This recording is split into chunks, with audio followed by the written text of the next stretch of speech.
All right, so now we're recording, obviously. Here you go. And I want to make You know what? It looks like, hold on. It looks like I had the fire hat on. Go ahead, just turned. All right. All right, I need a awesome. light bulb behind my head. I should do that. All right, get that closer to you. Yeah, it's a little stiff. It's not like any of these she high-dollar said. things that you're used to going Oh, to. hold on. I got to cover the toothpaste. Oh, yeah. I good? That should be all right. Should be okay. Yeah, should be. All right.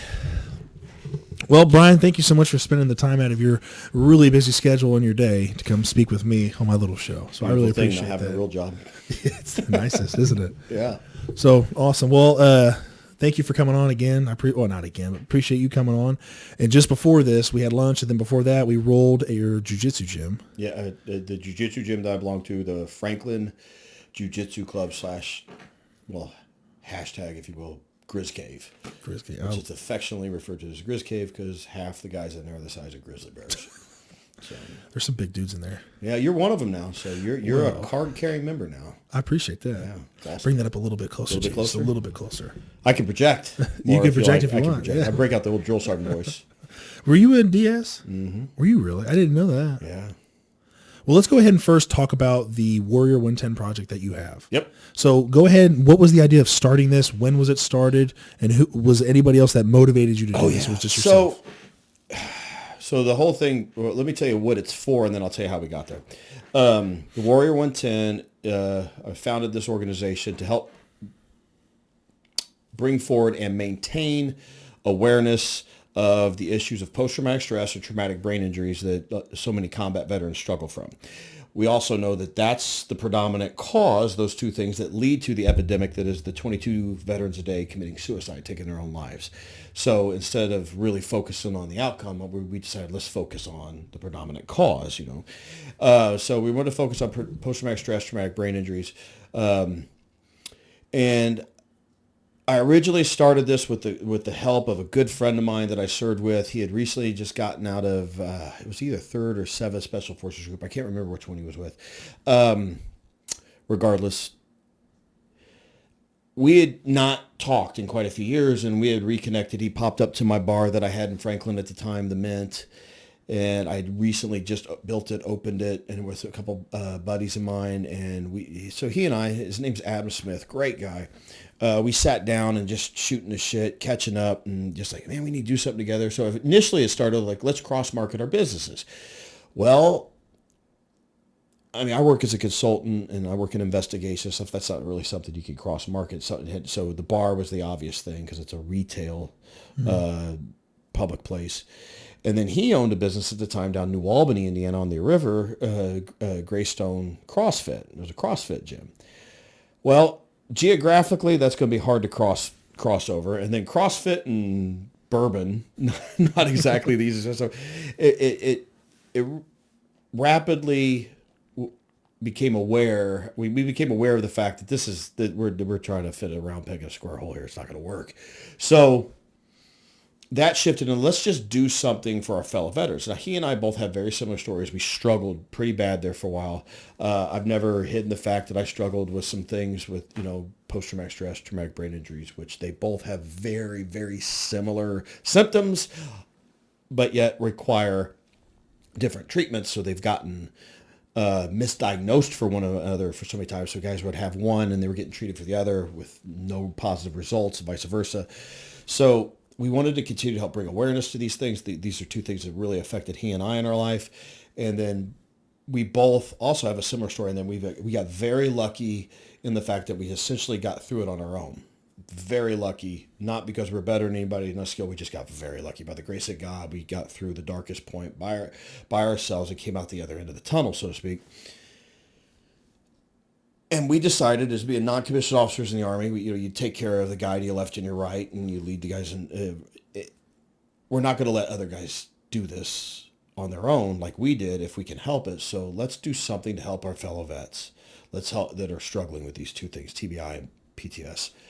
And it turned into, what can we do? Well, there's one thing Adam and I have always had in common is we're not shy people. We've routinely made asses out of ourselves in public with no shame. So we're like, let's do something, to bring awareness and what better way to do that than you and I do something grueling and punish ourselves in public to draw attention to it. So we left the table that day like, we have an idea, but we don't know what we're going to do. A couple days later, the sadistic light bulb of mine popped up above my head, and I was like, oh, I got an idea. So I called him up. I said, hey, man, I got an idea. It's really, really stupid, but I think it'd be awesome. So he immediately was like, all right, Bubba, I'm in. What is it? And I said, we're going to road march.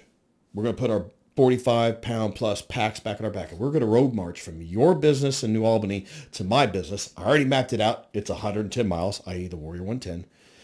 And we're going to do that. And we're going to help bring awareness. I'm going to cultivate some earned media. We're going to bring awareness to post-traumatic stress recovery. He's like, you're right. That is a stupid-ass idea, but I'm in. Let's do this.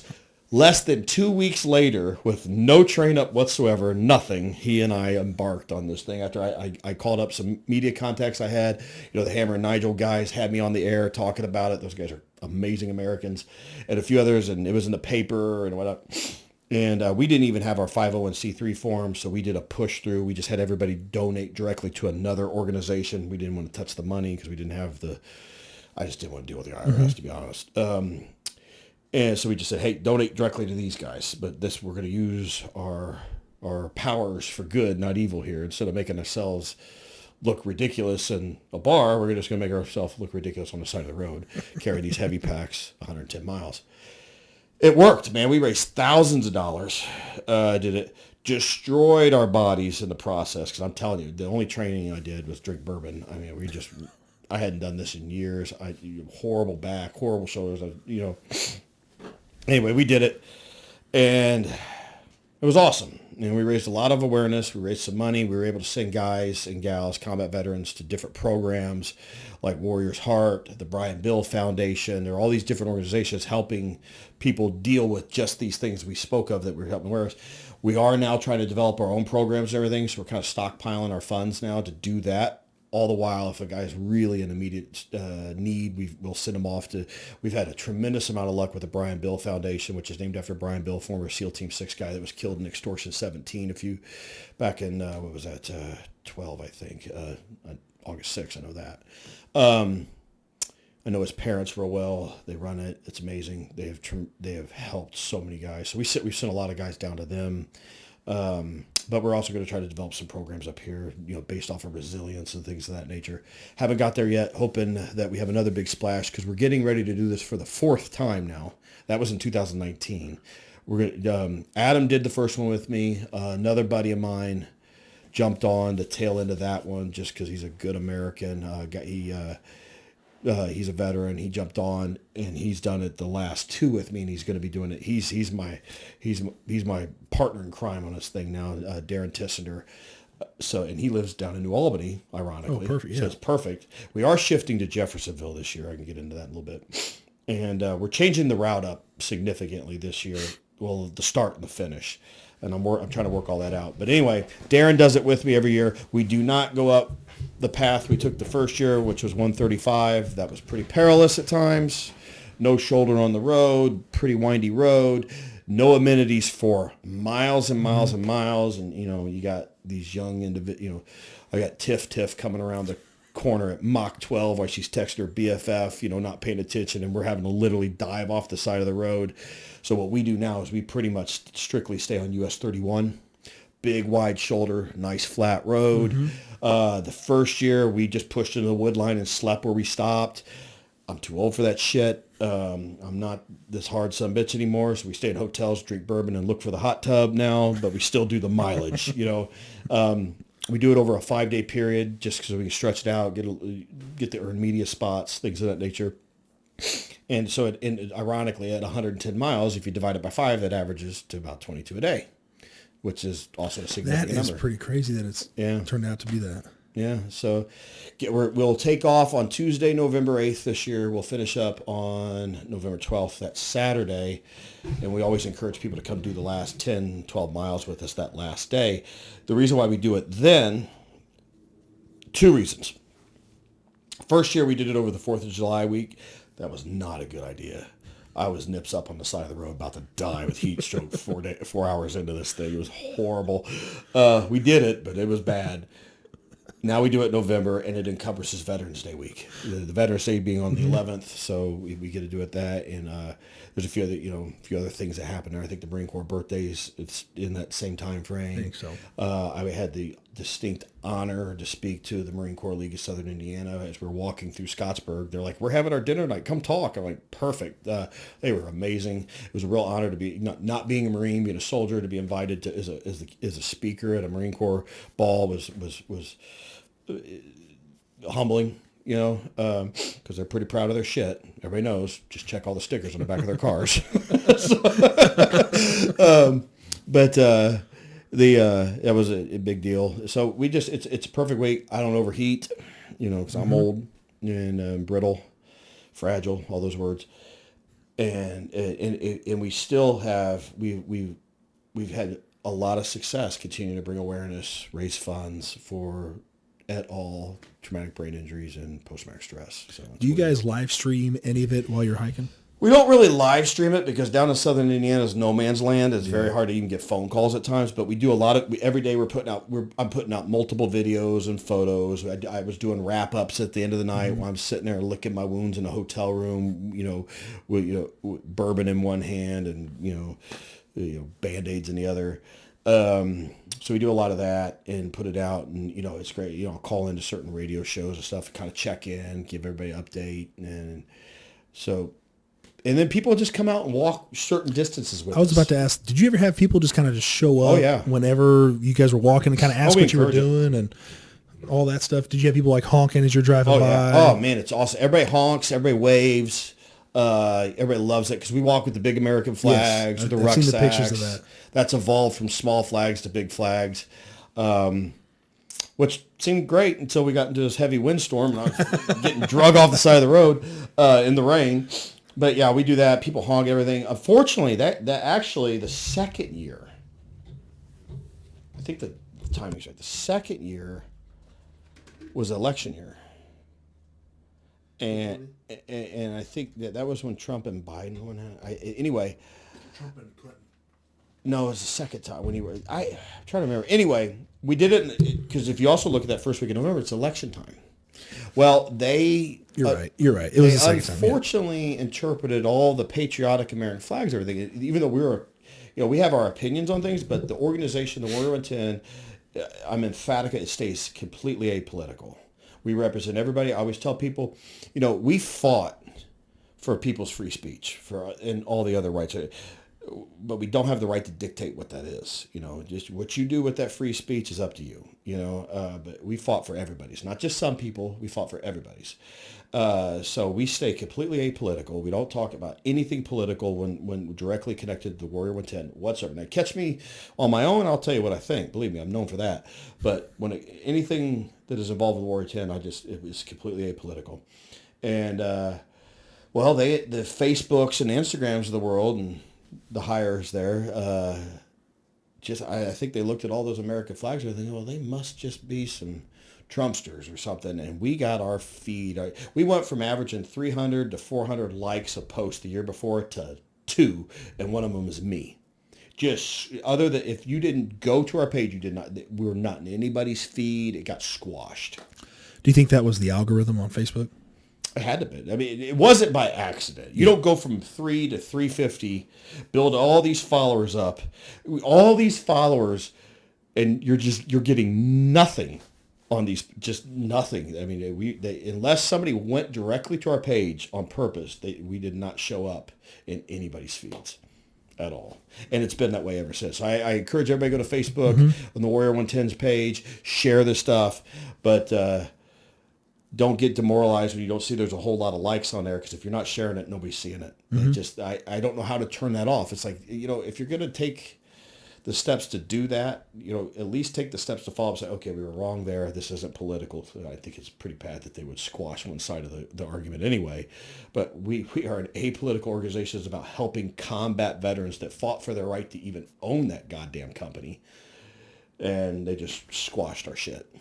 So with you guys assisting combat veterans, what programs do you guys work with to help out assist with PTSD for soldiers? Well, I mentioned... you mentioned one before.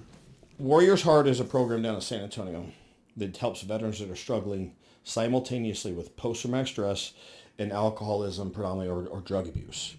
All the damn meds that the Army and the VA gave guys, the opiates and stuff, and then all of a sudden they realized these are addictive. We have to take them away, so what are the guys going to do to replace them?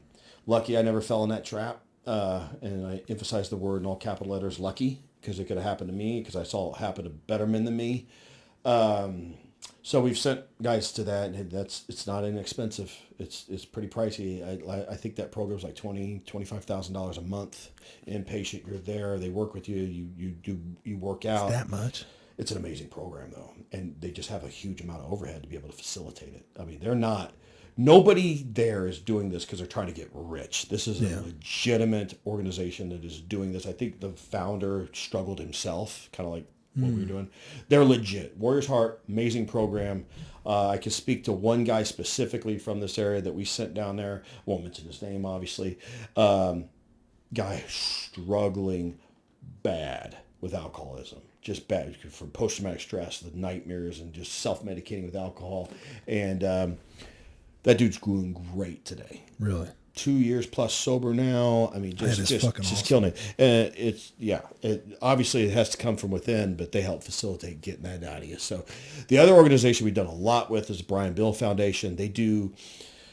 Their program is designed around equine therapy. So you go down, you ride horses, you take care of the horses, but they also have eye rest, meditation, yoga, all these things. You're on a horse ranch, this nice ass horse ranch. I personally got to go to that program. I was going to ask you, have you attended any of these programs? I attended that one myself. Even after I was out of the woods, so to speak, out of the tunnel, and I still found personal major advantages to going to that program. It was hugely impactful in a positive way. And, admittedly, I was a little bit better off than a lot of the guys that were down there. So it also gave me an opportunity to maybe be a slight mentor to these guys at the time. Just because I was just further down the path than they were. But I watched the impact that that organization and their programs had on guys, just, as the third person, not just myself. And it was amazing. The demeanor of some of the guys when they showed up versus when they left 5 days later, two different people. And what I would like to say is the first one, they had the demons, and the other one was they're getting back to who they were. It saves marriages. It saves relationships with family. It saves career, it saves lives. There's a lot of it that you get. There's kind of an alumni where we all communicate and everything in different group texts and Facebook private group pages for alumni and everything. And there are so many in there that are like, if it wasn't for that program, I wouldn't be here today. I would have started my own shotgun and been done with this. And here they are, and they're not existing, they're thriving. They're getting after it in life again. They're making things happen. They're having a positive impact to the people that are around them. So those are the two big programs that we've been able to send guys to, and they're just not. You can imagine the logistics of a whole horse ranch and everything. It's just not inexpensive, and these people do it out of the passion in their heart. They're amazing, so we love it. But we also are in the works right now, starting to develop some programs that we can run ourselves up here in India. I don't know exactly what that looks like yet, but we're working on it. Is there any other programs that are around our area or Indiana area that you guys work with? Not really in this area, and that's not to say there's not some around here, but we haven't. We do this while we still maintain our quote unquote real jobs, even though everybody says I don't have one. We do this philanthropically. Nobody makes a dollar with the Warrior 110. I'm my card. You saw my title, the president, chairman, and El Conquistador. But I don't make a dime from this. This is just out of passion. It's like serving again. I got to be with the guys. I got to help the guy to my left and right, and that's not to say that they won't help me as well. Just being able to be in a position to do this and be with the guys is a huge help to me. It helps me maintain. I was gonna say, does it give you kind of a euphoric feeling or a feeling of hope for everybody else? Absolutely, yeah, absolutely. I never really liked that word hope, and it really got hijacked about 15 years ago in an election campaign. Hope. Well, hope leaves room for doubt. I like commitment, certainty. All in. That's my bit. But it does. To use hope in its original sense. It does. It gives you some hope, and the only reason you have hope is because you actually can see there is light at the end of that tunnel. You just got to keep walking towards it. So what would you say to somebody who's struggling right now, whether, veteran that's just gotten out or dealing with it for a few years? What would be something that you would say that they haven't taken those steps yet? Go to a doctor. Tell your doctor. You go to your general practitioner if you have one. Go to a doctor and say, hey, I'm having these symptoms. I'm having this. I was getting traded for post-traumatic stress, and come to find out my real problem was traumatic brain injury. But I had to keep going to a doctor to get all that figured out. Go to a doctor. I always say, it's like, here's my big thing. I'm not preaching to anybody that I have the answers to post-traumatic stress or traumatic brain injury. That's not my role. I'm not the smart guy with all the alphabet letters behind his name. I'm not a doctor or anything like that. What I am is somebody who has a bit of a platform that can keep bringing awareness to it, so the smarter guys than me and gals than I am can continue to work on this to help find the answers to this. And that's why you go to somebody that's smarter than me. Don't go to a doctor. Talk to somebody. Go talk to a psychiatrist, psychologist. The mental health thing's always been perplexing to me. And I think if you really think about it and you have a half a degree of intellect, it's, I was a medic for a while when I was in the Army. And I would get guys coming to me with, my ankle hurts. Okay, that makes sense when you deal with that. There's a difference between hurt and injured. Are you hurt or you're injured? But then I get guys coming to me with splinters. Okay, Nancy, pull it out and drive on. What do you want me to do about it? But the fact that you'll go to the medic or the medical professionals over something, a physical ailment, no matter how small or big. But even the big, but as in the airborne community, the Ranger community, you're told to, you get hurt, you get up, right? Well, sometimes you can't. But it makes no sense to me that we will try to walk off a broken leg or a broken ankle or something ridiculous like you break a few ribs and walk it off, right? I'm good. I'm not going to the medic. I'll walk it off. But you start having issues where you fatigue or injury. I don't like the word disorder. It's not a disorder to me. Post-traumatic stress is not a disorder. It's an injury. It's an invisible wound. So I just don't use it. If somebody else uses it, that's fine. I'm not offended by it. I'm not trying to cancel anybody. I personally don't use that nomenclature. Why do you think you don't use that? I just don't think the word's accurate. I don't think it's a disorder. I could be wrong. Somebody smarter than me could break it down Barney style for me and explain to me it is a disorder because of this. Okay, I still ain't using it. It's post-traumatic stress. Well, they also say being fat is a disorder too. I think it's more mental than physical in a lot. I think it's more mental than physical.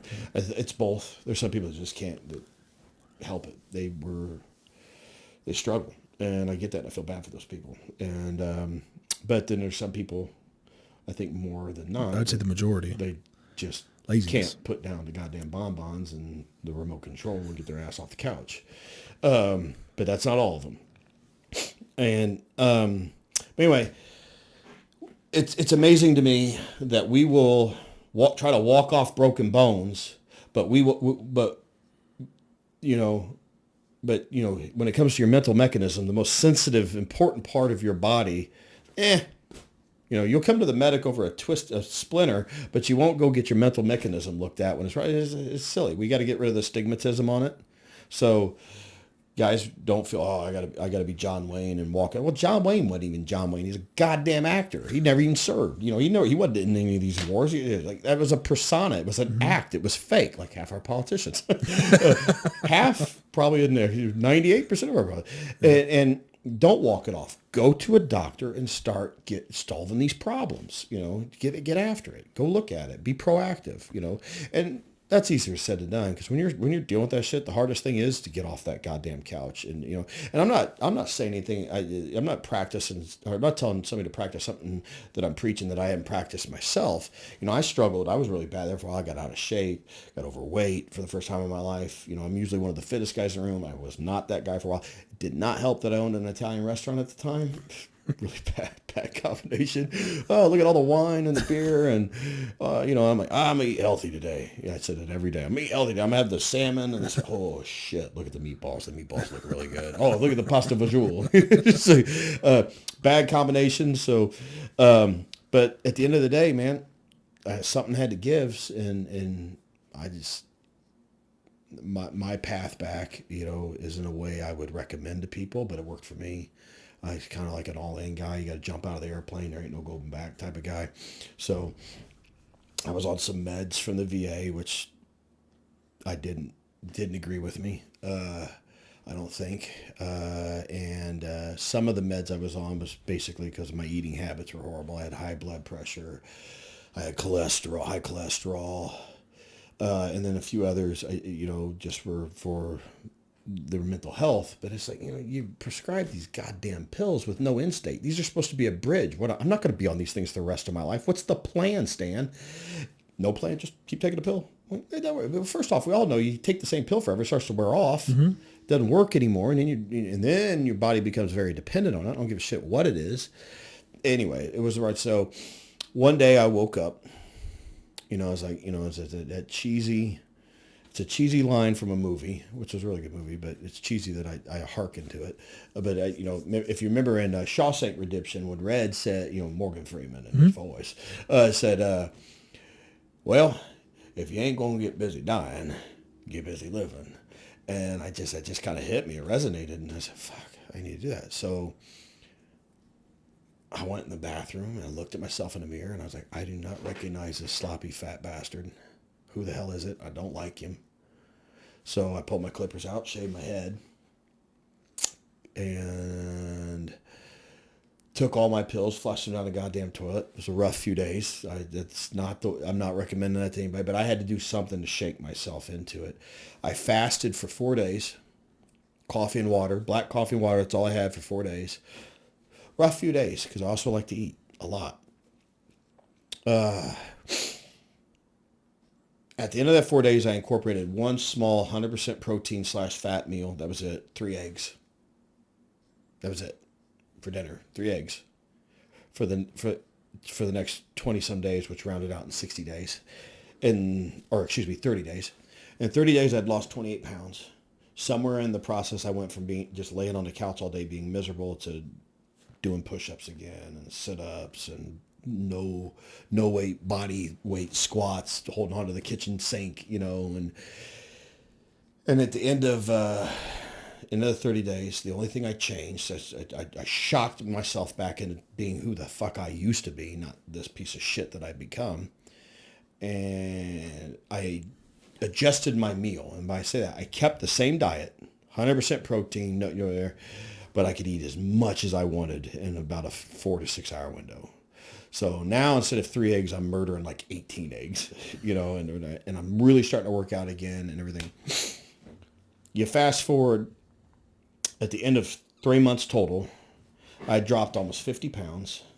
You can see my abs again. You can see me in shape. I'm doing all this stuff. I connected with a guy that I knew soon thereafter, but I eventually connected. I started going back to what I knew. What I knew was boxing. Well, with the TBI and stuff, getting hit in the head wasn't the smartest idea at this point. I don't need it, because I started with just hitting the mitts, and hitting the bags and doing it.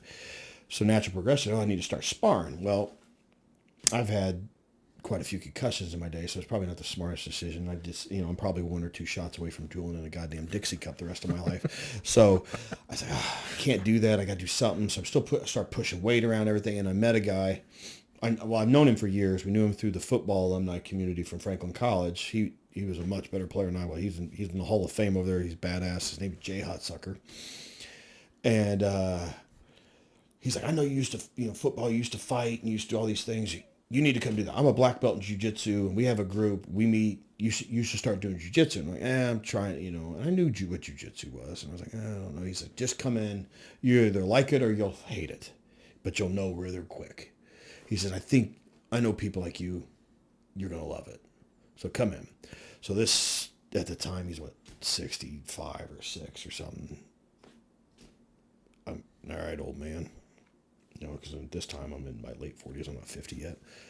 Going there, fucking murdered me on the mat. It was like if I was beating up one of my children when they were 5. It was ridiculous. In the parameters of that, I had nothing. I was just drowning on that mat. It was crazy. And where that, most people are like, fuck this, because Jay's not known for being nice about it. He doesn't bring it in. He doesn't do the kinder, gentler way. While I might introduce somebody to it, Jay's just like, yeah, I'm going to beat your ass for the next hour. And he does. And he's a big, strong man. You know, he was a power lifter for a long time. He was a defensive end. And so he's a big, strong man. He just this old man beat the shit out of me for like an hour. He goes, what do you think? And I was like, when do we go again? I love it. And I've been doing it ever since. I've competed in tournaments. I came out of semi-retirement at 50 in August and did a tournament where I ended up rolling with 30-year-olds. That was horrible. Came out with a silver medal. You know, the guy that beat me was a stud, you know, so I'm pretty proud of it. And it just, but I got something else out of that physically. There's universities doing articles on it. They're writing up, but there's something about jiu-jitsu defeating depression. Yeah. Weight room, all those things will do that. But something about, and I'm just a Mongo, man. I don't know. I'm a goddamn grunt. Want something smashed, I go smash it, right? Heavy object, I go move heavy object. You know, that's my value on this planet. So smarter people than me are talking about and articulating it, but there's something, I just say, maybe it's because when you're getting choked, you can't think about all your problems. I just need to breathe. But whatever it is, there's something about it.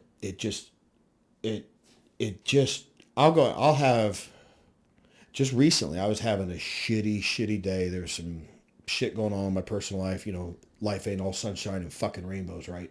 You're going to have a bad day, right? I was having a bad day a little over a week ago, but I just knew if I got on that mat and I rolled with a few guys, it would quickly go away like taking a magic pill. I had one 5-minute roll, because, you know, we do the 5-minute matches, as you're well aware of now. Oh, yeah. We got you out there. So much fun. Got my ass kicked. So when I'm rolling all over the top of you and I'm fucking imitating Joe Pesci, it's got to be annoying as hell. It makes me feel... I was big just once. It makes me feel... I was on the phone with my brother on the way here. I was like, dude, he was talking to me in a normal voice and then started talking to me like Joe Pesci as he's still kicking me around, like just throwing me around. What the fuck's so funny about me, Henry? I'm here for your amusement. I'm a clown to you.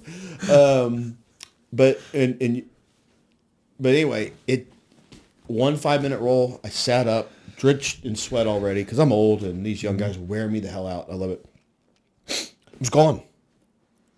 And I knew it would. And it's because I've been around it. I know but it's still amazing to me when I'm like, as bad as I felt a half hour ago when I had to motivate myself to get off the couch in my office, grab my shit, go in here and get on this mat, which is hard enough to wrap your head around in the first place because you're getting on a mat with a bunch of dudes that essentially want to murder your ass. Mm-hmm. And I feel amazing. I feel fucking great. I'm feeling, it's just, I can't describe it. It's the best antidepressive pill in the world, but it's not pharmacology.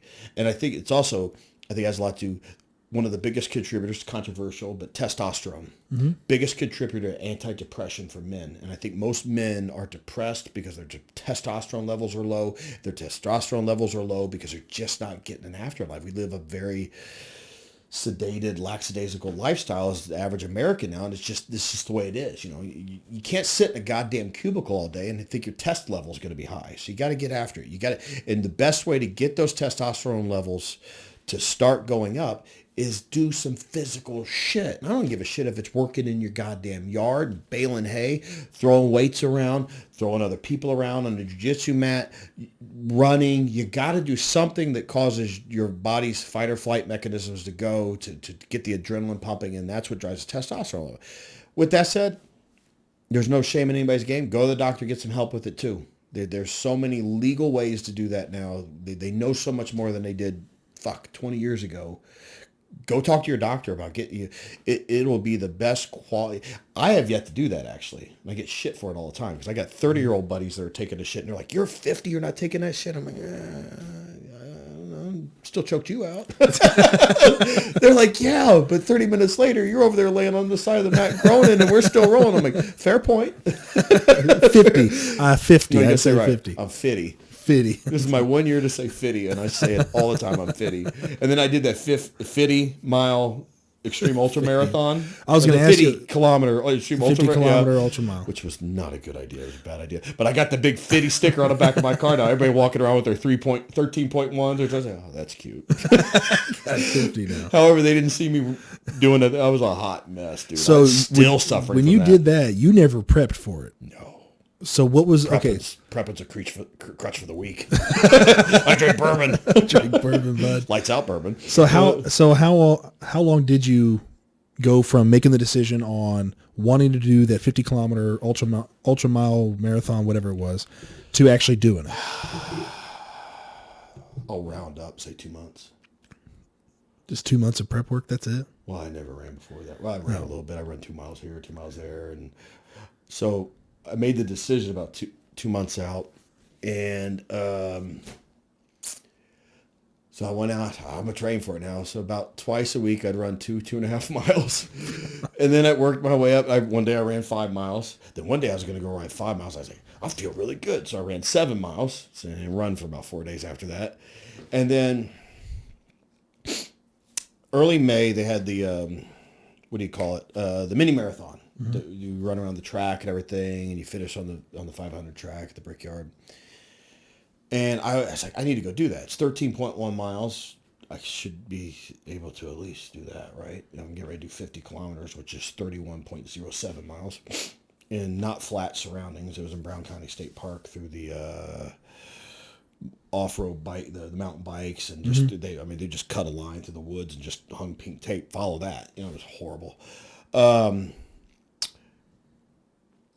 And I unfortunately, because I work as a business consultant, I had to work with a client that day, so I couldn't sign up and go do that. I had to be down there, right? But I'm seeing all my friends and everything check in on Facebook and Instagram. They're doing it, and they're posting their times. And one in particular, fellow veteran that I admire tremendously, she posted a video of her kissing the Brickyard when she was done. And I'm like, fuck. So I went home about 4 o'clock that afternoon, put on a pair of cut-off cami BDU bottom pants, some running shoes, t-shirt, slapped my pack on my back because I'm an idiot. I always run with my pack. It's about 15, 20 pounds on that. Not my ruck. My ruck's 45 plus. Started running straight up 31 from Franklin. Got all the way to Wits End, which is what's that, Tracy Road? Pretty close. Yeah, that's or Whiteland Road. Whiteland Road. That's Whiteland Road. I got to Wits End, that intersection right there, which is like the halfway mark, and I had like a 17-mile headwind the whole way up, which found out was actually a plus because it kept me cool. Did a U-turn, ran all the way back, did 13.1 miles that day, hobbled in to hit that last stretch. But the one thing I was like, I'm not going to stop running. I'm going to run the whole thing. I'm not going to walk one bit of it. I did. My legs felt like hell, jello when I was done, but I did it. So as I'm essentially laying on the concrete when I'm done with this thing, I'm saying, how the hell am I going to run 31? Oh my God, this is going to be freaking horrible.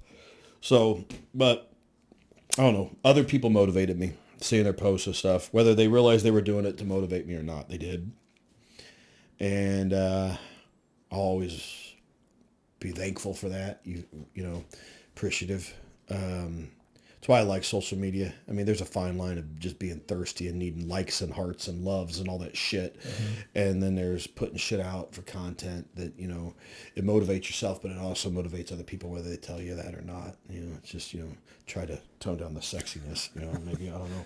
If you could, because that's the only reason why I was getting you on here. If you're right. If people are sliding in your DMs a little too much with you're so beautiful, you're so handsome, you might want to reevaluate your posts a little bit, but are you doing it to motivate so people? Have you guys thought for the Warrior 110 Foundation doing like a jiu-jitsu kind of program for them? Well, that's funny. So I'm going to start working with 2 gyms in particular, where we're going to start working with them. We're kind of going to sponsor them, but they're going to sponsor us back. I've talked to them. I still need to execute it all, but there's 2 gyms that I work with a lot. I work out there a lot. Obviously, my home gym in Franklin, the Franklin Jiu Jitsu Club, which is managed by Jason Ramey, and we've got Jay Hunsucker's the head black belt. I referred to him. Aaron Johnson, who's still active duty with the National Guards, then another black belt there. Then there's just all these other black belts and brown belts and instructors all the way down. It's a great group of guys. I'm going to start working with them. Jason's also a veteran. Jason Ramey? Yeah. I didn't know that. Yeah, he was an MP. Well, for those of you Everybody who don't knows know him Jason, as a firefighter. I know him as a fireman. But he was a cop in the Army. Oh, really? Yeah. I didn't know that. Decided he liked Barca Loungers more than donuts, I guess. That's for you and your brother to stew on. So I know you guys probably have the rivalry between we firefighter go back and forth. cop. Oh, yeah, we go back and forth all the time. See, you guys are identical twins. One day we talk like you've replaced each other in certain events. You need to one day you go to work as him, and one day he goes to work. I'm sure that wouldn't be a lawsuit at all. Not at all. Try to do each other's jobs, and that would be a great podcast where you tried to do each other's jobs. That would be okay. So if we were to do something like that, I would honestly you have to get waivers from the Chiefs. I'd have to get like the Chiefs in on it and be like, okay, listen, we're not going to give him any real calls to go. If there's on. a real fire, you need to get your ass off the truck. Now, if there's a real law enforcement situation, active shooter, because he's a Center Grove school. Yeah, cop, he's Center Grove school cop. Yeah. That's not good. He needs to be. Yeah. And you both need to be there to tap each other out. To tap him in. Yeah. Well, they do train on like active shooter stuff, and they actually do a pretty decent job with that. I talk with him about it all the time. I'm on the active shooter squad at my department that I work at. So we get up, we got the vests and Kevlar helmets, and then we work on, obviously tourniquets. We also work on, dragging people out, doing black tagging, red tagging, yellow tagging. Well, back in the day, it was a lot of law enforcement guys, maybe like city and county, probably didn't look so favorably on the school officers. Mm-hmm. You obviously know, and I know, and anybody that knows, and you talk to any other police officer with county, really, school cops are legit police officers. I mean, they arguably have one of the most, not arguably, they have one of the most important roles. They're the first line of defense of all our children. Mm-hmm. And we've seen some of the tragedies happen. The first line and closest line. Absolutely. They're on the front. You know what? Here's the thing. If you got an active shooter, the first person he's probably going to shoot at is the guy with the gun. So they're in potential danger.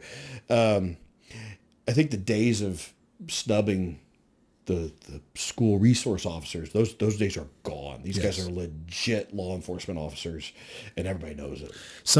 When I told them, because he used to work at the city of Greenwood on the street department, my brother. Yeah. And then I talked to one of the street department guys, and he's like, oh, is he a school resource officer? And I was like, yeah. He's like, well, he's a punk. And I'm like, what are you talking about? He's like, dude, that's such a lame job. He said lame ass job and all that stuff. And I was just like, you understand? I said, you painted outside the lines there. Get back to painting and weed eating, but that's unfortunate. So when he was talking about you don't know what you don't know, though. But you don't know what you don't know. So what I did was I said, do you have kids? And he's like, well, yeah. I'm like, do your kids go to school? He goes, well, yeah. He's like, okay. This active shooter comes in, starts shooting up the school. How much of a punk is he now?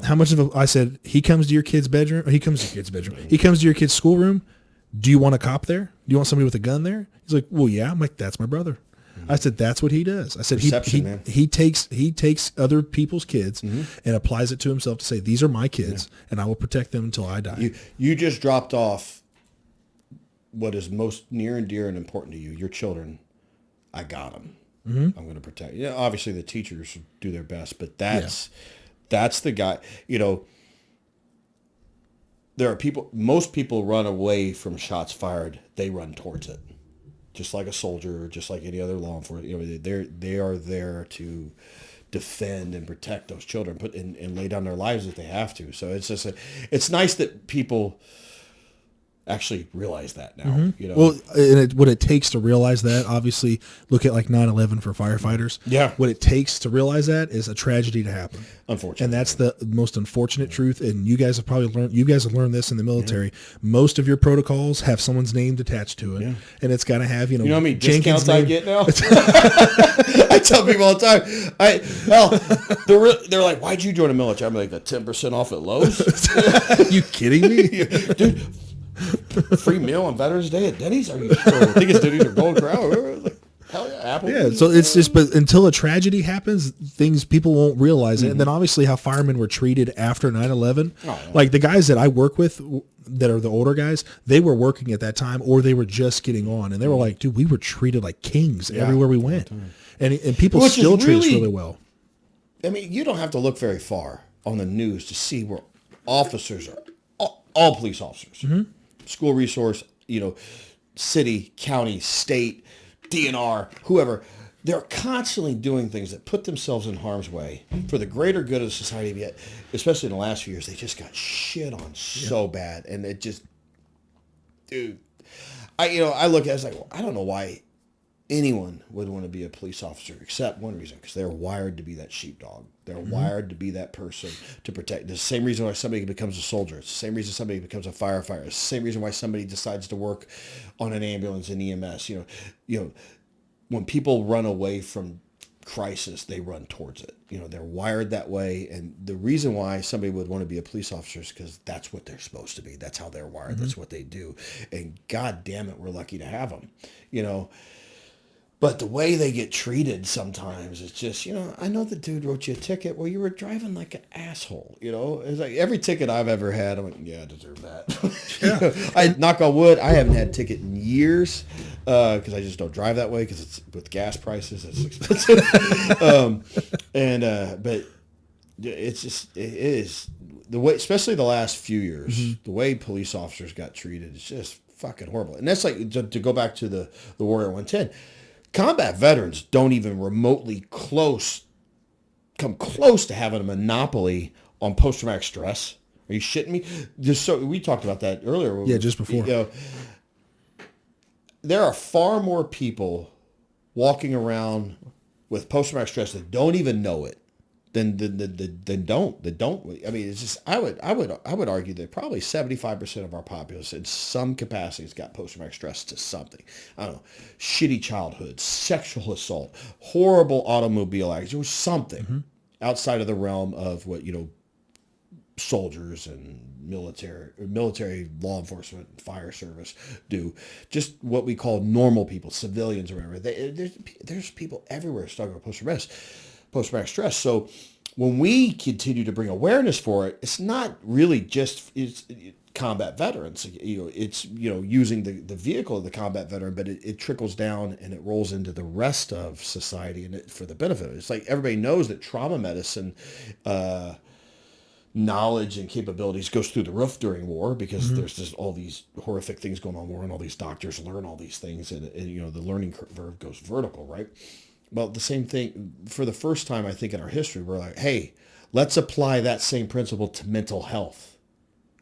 So we're actually not just telling the guy he's shell-shocked or whatever and sending him, oh, yeah, he's just, he's crazy combat vet, whatever. Electroshock therapy back in the We're actually progressively and actively and proactively trying to address it with smart people with the alphabets behind their names. And that, too, is going to help benefit everybody else in our society as well. It's going to trickle down. So nothing's all-inclusively negative and nothing's all-inclusively positive. There's something good and everything bad. There's something bad and everything good. And I think if we're going to pull some good from this fucking 20-year war we were just in, maybe it's that the mental health, the awareness of mental health and the ability to treat it and help people get better from it, to heal those invisible wounds. And I think it already gets dramatically better. What do you think is the next step in the fight for mental health? Well, I think the biggest thing is just vigilance right now, just because the wars are over, and, we support the troops or we support fire service. It gets chic and vogue and it ebbs and flows. And like you said, firefighters after 9/11 were treated like gods for a while, and then it just tapers off. It happened the same thing with the soldiers. As it should, to be honest. What I will say, I'll interrupt a little bit on this one. Yeah. You shouldn't treat just because firemen are doing the job that they do. Yeah. Most guys 9/11. You look into it, you're like, man, that's fucking nuts. Lost 343 guys. The 344th guy that wasn't a fireman, but he acted as I can't remember what his position was, but he was somebody who was always following around those guys, and he was still in there. But you look into that, it's like one moment can define someone's career for the rest of their life. Whether it's I want to be a fireman or hey man, I can't do this, but most guys just want to be firemen because they want to be the person to help somebody else out. Yeah. And the calling is if I die doing it, that's the coolest thing. To me, that's the coolest thing in the world. If I die doing my job, and just know this now, if I die doing my job, that's the happiest I'll ever be. Yeah. Because that was my goal. It's the old Spartan It's the old philosophy of like you come home with your shield or on it. Exactly. You know, we're not going to be here forever. We're just not. So the quality of life beats the quantity of life. Do I want to be 90 and with zero stories to tell my great grandchildren? Or do I want to go out at, I don't even want to say an age because I might jinx myself. But I want to go out and be like, but I fucking had an impact. At one point in my life, I did something that was for something that was greater than myself. It was and I was a part of something great. Well, that says a lot. Oh, you go ahead. Sorry. No, that's but with that, you said it. You did. You at one point in your life, you did something that was amazing. But man, you can't. It doesn't give you a free pass not to do shit the rest of your life. Correct. You got to still keep fucking earning it every goddamn day. You got to push. You got to try to be better than you were that day before. And a lot of times the fucking win is in the effort, not the outcome. When I did that Jiu Jitsu tournament here a month ago after I turned 50, I got to correct myself. My win wasn't that medal at the end of it. My win was I fucking showed up. I put the shit on. I stepped on the mat. That was the real win for me. And then I tried to make it better. I just keep it. But, the win is the effort, and so fucking fall short, but do something. If you're going to fall forward. Fail falling forward. Lean into it. Lean into life, and I think, and unfortunately, a lot of my fellow combat veterans, they just kind of like, we do, they don't respect us. I'm like, that was fucking 17, 15, 12 years ago, man. What have you done since?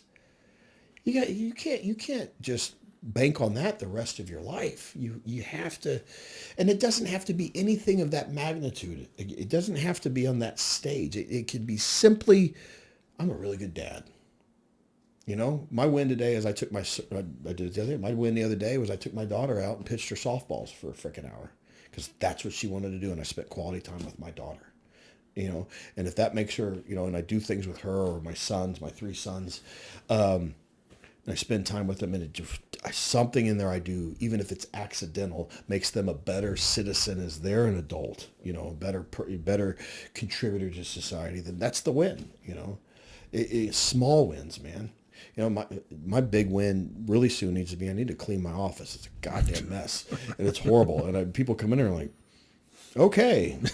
I'm like, hey, busy mind, messy desk. Busy guy, messy desk. But I need to clean that goddamn. Then there's no excuse for my office to look the way it does. Well, to me, I think my house looks like a mess. And when I said like, dude, sorry, everything's a mess here, you were like, oh yeah, it's not a mess. Like this is not a mess, dude. Well, to me, it is, because anything out of order, because like I notice, like to you, it may seem like there's things just tossed around here, but there's order. There's order to my cat. Yes. Ask me where something is, and I can tell you it's under that pile over there on the right. I know where shit is. Because that's where I put People it. People like, hey, somebody offers to, hey, why don't you have somebody clean this up? They'll fucking screw the whole place up. I don't know where. Leave it alone. Don't touch it. Get out. Lock the door. I know where everything is. So I think for the first responder in the military, it comes back to a service mindset, a server's attitude, because whenever you serve for something else that's bigger than yourself, it really, no matter what kind of personality you are, like a type A personality, like most firemen, most police, most military guys, when you are doing something that's bigger than you and has made an impact, a positive impact, that just on others, it had a bigger impact on you. Yes, and it makes you feel so, because dude, that's what I get out of doing the Warrior 110, man. Yeah, and I guarantee I have this weird. There's this weird thing about me, but I like it about me. I get a kick out of watching other people succeed, watching other people get up and make something fucking happen in their life for themselves or others, or whatever, and. I enjoy. I don't even have to know this son of a bitch. If I watch somebody struggle, commit, overcome, and win, dude, I'm like, that's awesome. I love that shit. That's one of the positive things. It's like, when we talk about social media, and we always downplay it. I just sit there and scroll through shit on Instagram, and you just see, and your algorithm is your fucking fault. If you don't like all the negative shit in your Facebook or Instagram feed, it's because you keep clicking on that shit. Click on puppies for 30 days. All you're going to have in your algorithm is goddamn puppies. I got all pit bulls. Right? I got all pit bulls. But you know what's in my algorithm? I'll be honest. Food. Okay. Motivational shit. Motivational quotes. Watching people succeed. Watching, a video from the Special Olympics, or watching, different things where people struggled with adversity, got up, leaned into it, and fucking just kept going.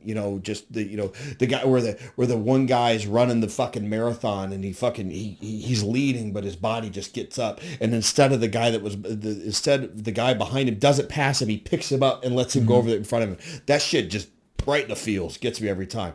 And then occasionally somebody in a bikini might pop up my feed. Oh, naturally, of course. I'm a guy. But, stuff like that. Military stuff, obviously. Yeah. Jiu-Jitsu stuff. I get a lot of instructional videos that pop in. So I'll get in the rabbit hole. I'm like, shit, it's been an hour. I got to put this thing down. I have a rule. 9 videos, turn it off. Really? I go through 9, I'm off. Why 9? Because if it's not 9, it's 900. I'll get in the rabbit hole, and I'm like, an hour later, I'm like, shit, what a waste of time. Mm-hmm. We're trying to live through other people's shit. Live your own shit. Get after it yourself. I got to cover up we were joking over this before. We just might put it. All right, look. So we got done doing jiu-jitsu. Mm-hmm. Oh, pull that a little bit closer to you. Yeah. We got done doing jiu-jitsu, and we went and had Mexican food. Yep. A couple cocktails. Yeah. Because we're dudes, right? And then we're driving to your podcast studio. I keep toothbrushing the toothpaste in my so you see me in your rearview mirror. I'm back there just brushing the shit out of my fangs. Water, spitting it out. I got some on my shirt so everybody can see it at home. It doesn't look that bad. It looks like a pterodactyl took a shit on my chest. Well, speaking of your shirt, make whiskey, not war. Oh, yeah, so, do you have a bourbon brand, or yes, you I are? do. So let's this talk is about that. from my good buddies at Horse Soldier. Okay. Awesome human beings, great American patriots. You probably saw it. I want one of them shirts. Oh, you'll have to send me. You'll have to send me the link. The local rep here, Brian Alvey. Yeah, it's very confusing. Good friend of mine, and then I know the principals with the organization, the reason why it exists. Such amazing people. Anyway, they loaded me up with a bunch of swag and everything. I've had them into the mint down in Franklin. They've spoke, and we signed all the bourbon bottles, everything. However, I've also had my good friend and business partner in there signing our bourbon, the Lights Out Bourbon, which is affectionately named after my business partner in this venture, UFC legend. I think you can call him a legend. If Dana White calls you a UFC legend, you're a goddamn UFC legend. But Chris Lights Out Lytle, Indianapolis firefighter, yes, sir. Who, what a badass, fights professional all those years, all the while still fighting fire the entire time. That is awesome. Yeah, even when he did with the show, Ultimate Fighter show, yeah. Indianapolis firefighter at the same time. Damn. Took a little sabbatical. Still out there fighting fire, still serving the community because that's how he's wired. Mm-hmm. Damn good, fine American, right? But anyway, we partnered up a couple years ago. It was funny. We're just sitting there drinking, of course, after we got done working out, rolling. So, we go do jiu-jitsu, grappling, and sparring, or whatever that we did that day. He murders me. Of course, because he's Chris Lytle. It's funny, everybody's trying to be the big fish in the pond. That son of a bitch is the alligator. Good luck. But I love it. Get great workout out of it. So afterwards, we're drinking a couple of bourbon. I'm like, screw Conor McGregor. You need a goddamn whiskey. He goes, yeah, I need a whiskey. And I don't think he thought I was serious. So a couple of weeks later, the other thing is people don't know about me, my art background. You were fucking banging on me earlier about it. I was an art minor in college. I would have been an art major, but I couldn't figure out how to get paid for it. So I covered that toothpaste back up because it bugs me. OCD, but that's what Macho Man said. Yeah, one cool dude. So I created the label, shot it to him. Mm-hmm. He's like, holy shit, are we doing this? I'm like, we're doing this. And I reached out to... I was doing some consulting work with one of the liquor distributors here in Indiana at the time, some marketing and everything, and worked directly with the owner of Indiana Small Batch. Cool dude. Really big supporter of the Warrior 110. His name's Toby. I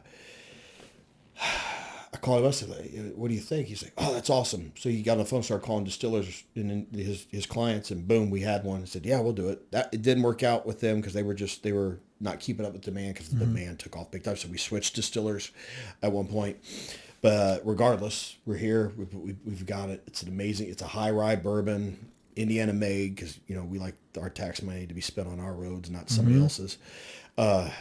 And I always tell people the heart and soul of bourbon's in Kentucky, and I was born in Louisville, Kentucky. Got family all the way through Bardstown, but the backbone of bourbon is in Indiana. Really? Oh yeah, there's more bourbon produced in Indiana, more whiskey produced in Indiana than any state in the union. Are you serious? Oh yeah, I didn't know that. With MGP down in Lawrenceburg, which most of them are rebottling as theirs in Kentucky. That's going to hurt a lot of feelings, but it's the truth. But the official whiskey for Indiana is a rye whiskey. So we did a high rye bourbon. So it's still got the 51% corn mash bill, all those things. We just did a high percentage of rye and the other 49% with a little barley malt. It's really good. It's a 4-year, 100 proof. Keep it right there. So, it's got a little, with that rye, it's got a little spice in it. It's got a little kick at 100. But they're not going to call your fire department to put their mouth out because it's on fire for drinking it. It's smooth. It's really good. And the beautiful thing is Chris and I picked it. We did, this is what we want. This is how we want it to taste. So he just didn't slap his name on something he's never even had anything to do with. I have photos of it. We put them out. We're in there putting labels on the bottles together. We've had an active role in the creation and that's awesome. in the distribution of this bourbon. We show up. We do tastings. We do. He'll show up anywhere and sign all the bottles sold free of charge. I mean, he's so easy to work with. He's awesome. One of the best business partners I've ever had, hands down. We're doing an event up in Gary, Indiana, over there off some place that we did. But we're going up there this Saturday. That's going to be a blast because the last time I was they had ice sculpture of our bottle and everything. Are you serious? Oh yeah. Gary, Indiana. Gary's got it's not really insane Gary. fire department. It's a beautiful. Oh, the little town up there? Lakefront resort that we're doing this on. I know where you're talking about. Someone told Gorgeous. me to go. It's just south of Griffith. Yes. Somebody was telling me, they're like, dude, you need to go. If you're going to go on vacation, you need to go here. And they showed it to me. And they're like, it's super close to Gary, Indiana. And they're like, but this place it's a golf cart only driving around. Okay. They were telling me it was gorgeous there. I was impressed to no end. I was like, this is great. So Gary gets a bad stigmatism. Not all Gary's Gary. Not there's bad neighbors and good neighbors in India and any other major market. They burn so much up there at Gary Fire Department. I want to get rid of all this shit. I want to go. There's so many abandoned buildings. Yeah, they've mass exodus to contributed. Ghost Town. It's parts of Gary now. Well, just like with Detroit Fire Department, this happened a few years back. They were having so many just abandoned houses catching on fire. Yeah. In their protocols, they were like, if it's an abandoned house, just let it go. Just let it go. Don't even, because guys were going in, they were getting injured, they were just getting trapped, and it was just creating more injuries. Alone, you don't know what's burning up in that thing. No. The paint from 50 years ago wasn't good. The lead-based paint and everything. I mean, even now with all the plastics and carbons everything's burning right now. It gets hotter faster. Yeah. You're doubling in size even quicker now for fires. There's no human life at risk. Don't go in there. Mm-hmm. Let it go. It's pretty crazy. Plus, like you can replace physical things. You can replace your house. Yeah. So, but Gary's kind of introduced the same thing. But I kind of want to go up there and do like a ride out for them, just like for 24 hours or 48 hours, just kind of see how they do things. Make a good podcast and make a really cool episode. I just got to figure out how to do a lot of that kind of stuff because I'm still so new to it. Everything I've done here is almost self-taught, except for my ex-father-in-law asking him questions. But almost everything here is all self-taught. Which is why it looks like shit all the time. Ironically enough, Chris called me because we're talking about coordinating this Saturday. Called me while we were leaving the gym and heading to the Mexican restaurant that we ate at. And he said, I just got done rolling. I had rolling, the new guy getting ready to go do his podcast with him. He said, oh, that's cool. I said, yeah, man, you love the guy. He's Greenwood firefighter because he's Indianapolis fire. Said, oh, that's awesome. So I told him, I said, you need to do his podcast. He's like, okay. It's fucking cool. He's easy. So he'll come on and he'll tell you. And then when we were talking over food, I was like, I got an idea. Let's get you, me, him. Mm-hmm. We might have to go into a bigger location. Definitely have to go somewhere and bigger. let's steal, because everybody steals a page when it comes to podcasts from Joe Rogan because he's the goddamn GOAT, right? Mm-hmm. But remember, he has all his friends on, and everybody just gets starts drinking and smoking cigars and talking shit, I'm like, oh, we need to do that. That would be cool. My goal for this podcast is, I mean, obviously now that I'm single, I have the whole house here. I'm hoping to either move away from this place and go somewhere else, but still rent this one out. Or I take my garage and start converting half of my garage into a kind of a studio where I can smoke cigars out there and not really worry about affecting the cigar smoking here. That's what my office is for. Oh, well, yeah. I installed a 750 CFM exhaust in that thing. It looks like a goddamn Blackhawk turbine. And it's quiet because I put it back in the thing. But we'll sit up there, and I'll go kick that thing on. You won't even hear that thing. Also, you just watch the smoke go. Gone, clear as hell. That is awesome. Yeah, because I'm wanting to do, because I'd love to smoke a cigar and have a bourbon and then do a whole podcast. Because I used to own a mechanical contractor, heating, cooling, electric, plumbing, so I know a little bit about that stuff, enough to be dangerous. So I called my buddy up, for those of you playing at home, I work as a business consultant. That's my quote unquote real job, according to my family. I work with a lot of bars and restaurants. Mm-hmm. I have for years, for whatever reason. I work with service-based organizations, things that, but do a lot of bars and restaurants. Built a lot, fixed a lot, and I have a relationship now with one specific general contractor. I don't even talk to anymore. I mean, I'll talk to him, but he's just it's his job if he wants it. Trust him explicitly. Mm-hmm. Nobody under promises and over delivers like this guy. Dave Mazza, he owns Aquila Construction, was a client of mine too. I named his business, very proud of that. Yeah. Well, he's Italian.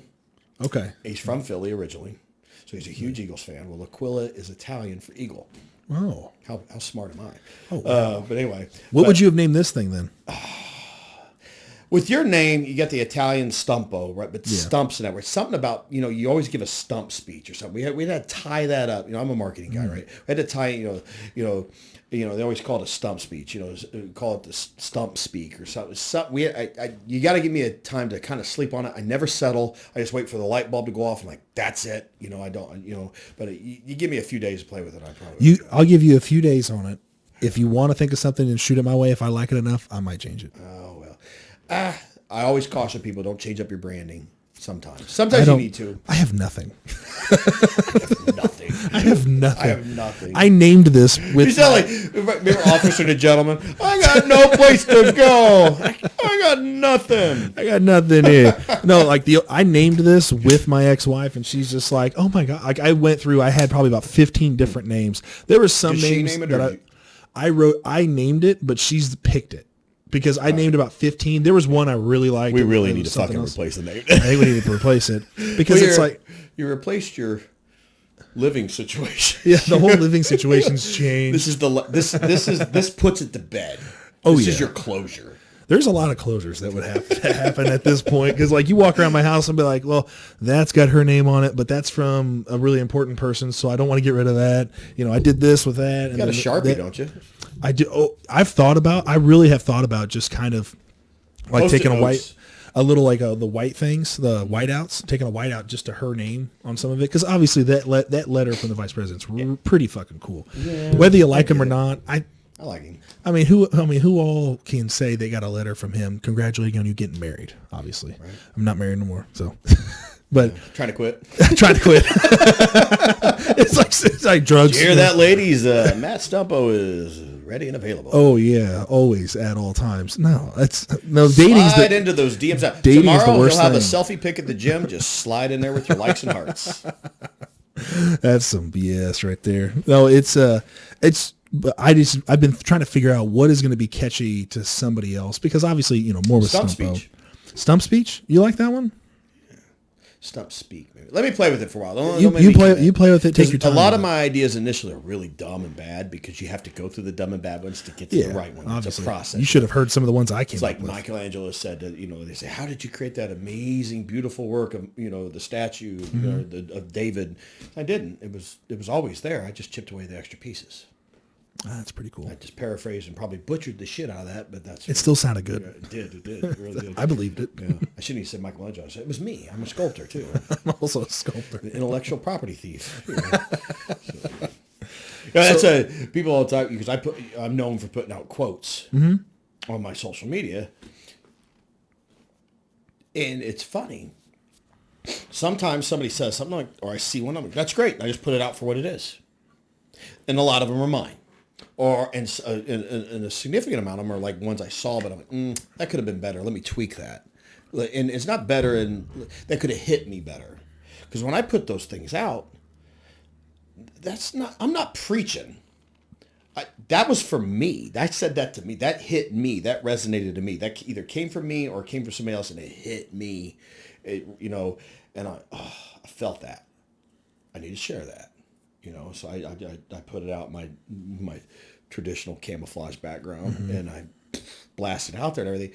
But occasionally I get somebody just kind of make oh, you're always preaching. I'm like, I'm not preaching. That I actually put out that not too long ago. I was like, this is me speaking to me and sharing it with everybody. That's not.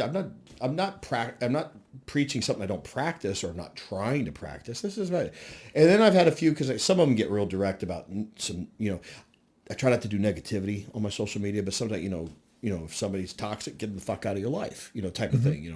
A little bit more articulate than that, or somebody did something negative to you, and I articulated some way of saying how to deal with that in life. Somebody will misinterpret that as like I was talking. Was that about me? Was that I'll get a message. Hey, was that post you made yesterday? Why? What did you do to me? It had nothing to fucking do with you, you narcissistic toolbag. They're not. They're sensitive. They cared, but it's funny. It's like I have those stockpiled because I'll just get on a tear. I'm like, and I'll find like 12. I'll come up with like 12, 13, 20 of them, and I save them. And I swear, because I can't put them all at once, so I just save them. So they are random as fuck, man. I'm telling you, like, I'll be talking about one thing, and then I'll be talking about something that maybe coincidentally. And then sometimes I pull one specifically because something in my life hit me, and it's relative as shit right now. So I'll pull it out. I'll throw it in there. But And if you think I'm speaking directly to you, well, that's good, man. Maybe that's a positive thing, because I appreciate that you were concerned enough to ask, but at the same time, for how many people have it, I get a lot more comments back, private comments or comments on them, but private. I needed to hear that right fucking now in my life. Thank you so much for saying that. That hit me. That helped. So I keep doing them. Sometimes they're just dumb. Like I did one not too long ago. Dalton from Roadhouse, pain don't hurt. Pain don't hurt. Yeah, be nice. It's just some of them they're just because it hit me because it was funny. So I put those out on the regular. By and large, I get a pretty good response from them, and I think it's better than people posting their personal shit, their dirty laundry, political shit. There's a forum for that. It ain't my page. I tell people all the time. I'm like, all right, first off, we do not live in a democracy. We live in a republic, and we use the democratic process to elect the people that we have lead us. But we do not live in a democracy. Just to make that clear. But however, my page is not a fucking democracy. I am the Lord, Grand Poobah, El Conquistador, El Guapo, El Jefe, whatever. If I don't want your shit on my page, it's getting fucking deleted. And if you keep pushing your shit, I don't want your negative shit. The reason why I don't put political stuff in there is I have a broad range of friends. From one end of the spectrum to the other end of the spectrum politically. I was in the military. I ran Republican campaigns for years, but I also owned a music venue, and I hung out with artists, and I was an art minor college. And I respect everybody's opinion, even when it's stupid. Yeah, on either side of it. But my problem is if I put anything out there that's a current hot topic, I may not argue with somebody, but I'm Jerry Springer hosting the show because one of my left-wing friends and one of my right-wing friends are going to have at it in there, and I'm just not facilitating that shit show. I'm just not having it. Delete, message to both of them, shut the fuck up, get off my page. You guys here, I'm going to connect you guys, go have it out in the DMs. I'm trying to stay positive. I can't, that shit brings me down. It affects me. That's why I don't watch certain movies anymore. I used to love war movies. Don't watch war movies anymore because I've never watched a war movie and walked away from it in a good fucking mood. I will go watch fucking Ricky Bobby and Talladega Nights for the 170th 5th time because I'm going to laugh. It means shit. It's lighthearted. I don't need this. Life is fucking dramatic enough. I don't need the extra dramatic input. I just, that's me.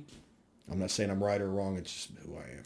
So with you doing jiu-jitsu, what do you take away from that applies to your life outside of wrestling? Well, first off, it's a massive depression killer.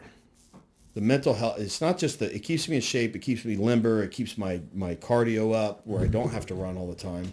I just do that. The cardio, it's insane. You felt it. Oh, yeah. It's insane. It is nuts. It's strength training and cardio at the same time. It's a different type of cardio. When you're just pushing weight versus you're having to hold on for dear life, that's a different type of strength.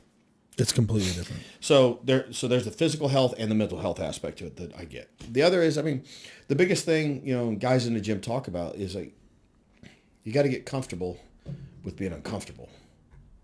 One of the biggest things you pull from jiu-jitsu is getting comfortable with being uncomfortable, because that will translate into other things in your life. Uncomfortable situation at work, whatever.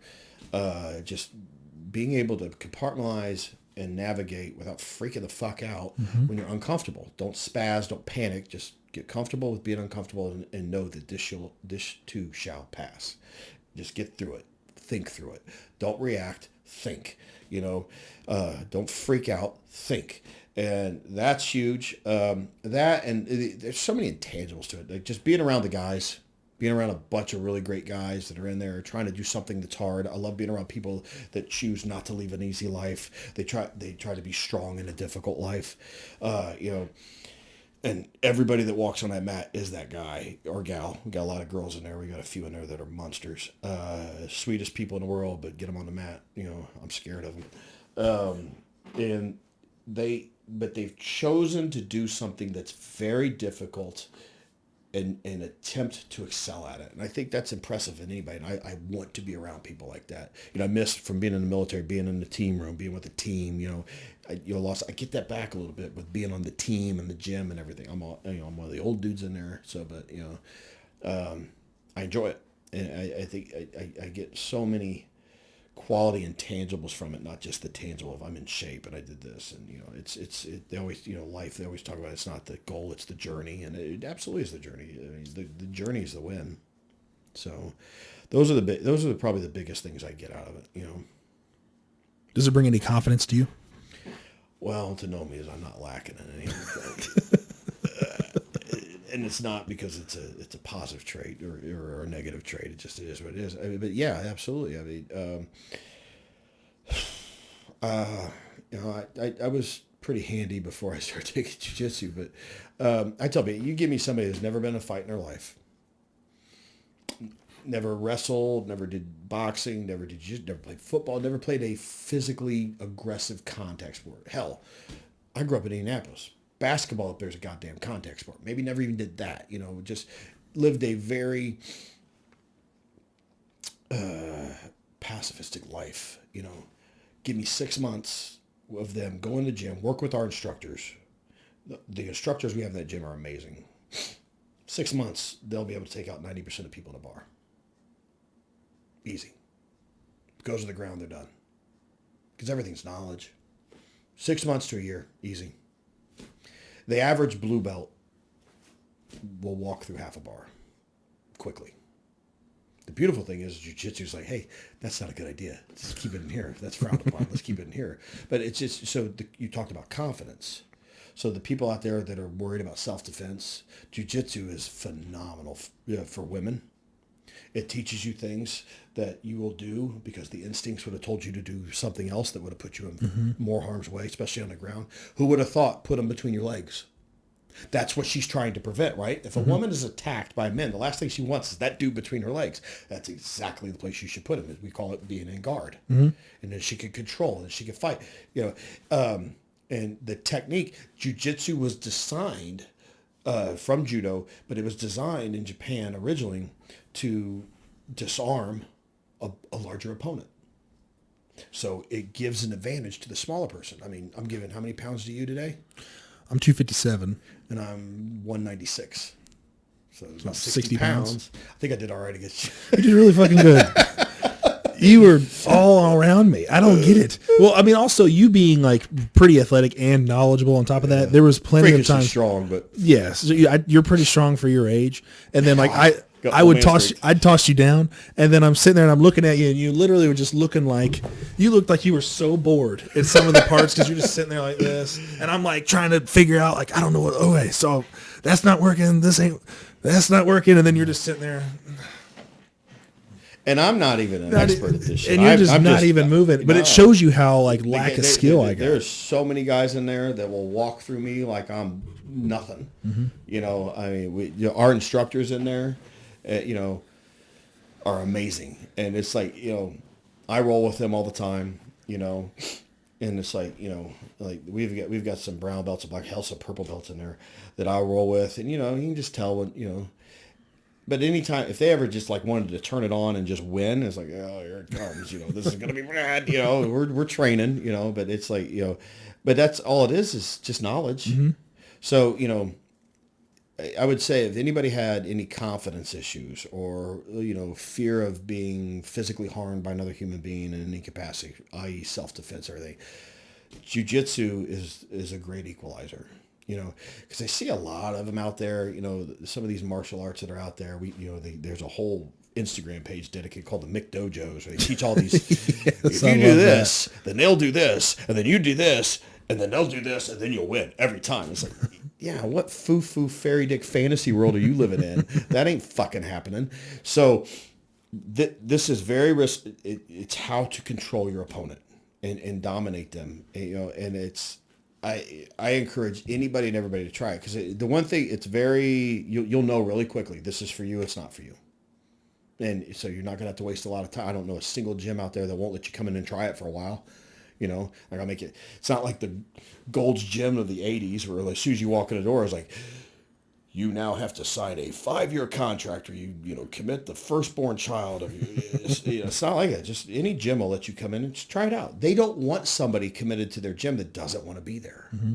And quality is better than quantity. And the gyms of the world, even the, you know, I also belong to LA Fitness. They've figured that out. Even those big gyms have figured that out. They want people there. You know, I remember going into gyms back in the day and there's just all these people walking around and going, you know, 90% of them like, you don't look like they're there all the time, but they're not really doing anything and they don't want to be there. I think they're just feel I got to get my money out of this. So I'm showing up, but they're just kind of going there. You go into these gyms now, everybody there's serious. Everybody's committed, mm-hmm. You know. Fitness has been turned into a culture. Yeah. A huge culture. I think it always was a culture. We just forgot for a few decades. I think it was a smaller culture. Yeah. Now it has grown so large because you get. Because people were by default in shape. Show me a farmer that's out of shape back, 70 years ago. True. You know, technology's softened everybody in our nation, and it took away strife. Well, we need strife to grow. We need strife to build. We need strife to live. The gym culture, the fitness culture is the response to that after a major dip. I mean, we literally had doctors recommending brands of cigarettes 30 years ago. Mm-hmm. You know, the food industry was hijacked and manipulated for years. The food pyramid is literally upside down. The sugar industry, that's proven. It's not a conspiracy theory. That's the farm culture. The sugar, well, but who's behind that? Well, you can spell big pharma 2 different ways. Yes, you can.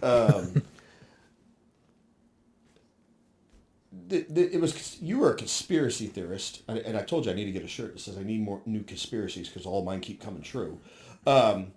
Was that the sugar industry bought off the FDA? It's proven now. You can't do nothing to the people that did it. Shit, they've been dead and gone for this happened in the 50s, but they downplayed the effects of sugar, and they had to make something to culprit, so they made it like butter and dairy and eggs. Eggs is literally one of the greatest superfoods on the planet. It's one of the most perfect foods on the planet, an egg. And for years we were told those were bad for us. Don't eat eggs, they're horrible. Eat this cereal that's made of nothing but sugar and wheat shit, you know. I do love some cereal though. I know, Fruity Pebbles. I swear to God. Fruity Pebbles are so good. Fruity Pebbles. I've got some cereal. I hide it up on the top of the cabinet. Charm. Dude, hangover special. I'll eat a whole box with a gallon of milk. I haven't done it in years. Disclaimer, but just last night I had half of a box of these. I get the Mom Knows Best or something, the more expensive brand, because if it's more expensive, it's got to be healthier, you know. Allegedly. So yeah, allegedly. No, but I'll get the one that's a little bit healthier than the other version, and it's the Cinnamon Toast Crunch. Right. Last night I just filled up. I filled up this big giant bowl. Big ghetto bowl. Get big. Yes. We just And start shoveling. half the bag is gone, and I was like, God dang it! And I use almond milk because I'm lactose intolerant, so I use almond milk and stuff. And then I just use and then this morning I woke up and I was like, I need to eat something better. So I ate salmon and potatoes this morning for breakfast. I got you. God bless, I love cereal. But sugar, I tell everybody, I don't care what diet you're on. If you're the blood type diet, you're on a carnivore diet, you're on the paleo diet, you're on a whatever diet. The one thing that's in common with all diets is sugar is the fucking devil. Mm-hmm. You know, now I'm not saying I don't ever eat sugar. Not by no means. Shit, I'm not a big sweets guy, but I am a sucker for a donut. Oh God. But it's just, and there's not, sugar's just energy. It's just empty energy. You know, there's nothing wrong with it. Well, there's two things about sugar. It's an appetite suppressant. It will make you eat more. That's why it's in everything. And it's addictive. It's the most addictive drug this planet's ever known. It's far more, look, how many people are walking around with a meth problem and how many are walking around obese? Yeah. A ton. Yeah. A ton. Was that a pun? A ton? Yeah. A ton. So,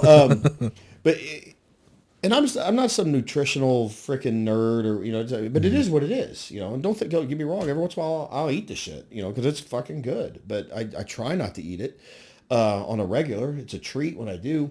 I'd say 90% of the sugar intake in this country is through goddamn soda, liquid sugar. I mean, every time you drink a can of Coke, you eat 2 Snickers. So eat the Snickers. Satisfying. It tastes pretty good too. Nuts in it. But the sugar, it's addictive. It's in everything. They put it in everything. They talk about, if you go in the grocery, the only way to buy healthy at the grocery is you got to stay outside the middle. You got to go around the outside. You got to go to the butcher shop, because if it's in a box or a can, I'd say easily 98% of anything in their box or can has sugar in it. And that's insane. Pick something. I had my daughter in there the other day. I'm like, grab anything off the shelf. I bet there's sugar in it. She finally found something that didn't have sugar in it. She goes, look at it. I'm like, oh, look at the 3 words that ended "ose." That's broke down sugar. And she's like, they put it every goddamn. There's sugar in chicken noodle soup. What? Oh shit! Go to the grocery. Pick any. It's sugar because it's addictive, and you'll eat more, and you'll eat it in the regular. I mean, it's smart. If you're gonna invest in big sugar, it's brilliant. And invest in big sugar. Shit, I don't think they're taking any more members. You don't think so? No. You don't think we can join in on that? Oh yeah, we'll just join OPEC while we're at it. Yeah, I'm part of the oil clan. Hey, you don't mind if we jump in on this, right? But no, it's just I found a couple things. One. If the name of what you're eating isn't the ingredient, I try to avoid it. Steak is steak. Peppers are peppers. Onions are onions. Apples are apples. If it's got this big long name on it, it comes in a box, and I'm like, you probably might want to refrain from that bad boy. You know, I mean, I love pasta. What's all in pasta? And the pasta you get here is not like the pasta over in Italy. Well, it's just naturally true heirloom wheat, all this hybrided shit to grow it. Wheat and corn were never supposed to grow in 1,000-acre plots. You know, it's all engineered, and it's, don't get me wrong, there's a lot of good stuff out there, but some of it's just. Well, let's go ahead and talk about that then. So if we're going to be going ahead and talking about like chemically engineering farm product, so if let's say you're a farmer. And I'm a huge supporter of the American farmer, so I struggle with some of it, I met a guy that was one of their big spokespersons. I was in D.C., and I was sitting, I don't know, what were we doing? Me and the ex we were walking in Ronald Reagan Airport, which is a gorgeous airport, by the way. So we're walking in there, and this guy was walking next to us, and he's wearing a suit, and I was like, what do you do for a living? And he's like, oh, I'm a such and such for the American Farmers Association. And I was like, oh, that's pretty neat. So then I was like, you want to grab some food real quick? And so we went and grabbed some food. We sat with him for probably about an hour, and he just talked about You said food. Said food. She come running in. So, but we sat and talked for about an hour about the American Farmers Associations and just like the bills that were being passed that were kind of going against a lot of them, but also what he was trying to push forward. But then also he talked about like chemically engineering food. And he said, if you're going to be a farmer and you're wanting to produce more and someone comes to you and says, hey, for you to make more money, you're going to have to go ahead and spray X chemical on your crops. This patented chemical. Yes. You got to buy these patented seeds. Yes. So we're going to go ahead and spray this on it. It's going to help it grow. It's going to be bigger. It's going to be fat. It's going to be more tastier, and it's going to grow faster. Would you do it? I would do it.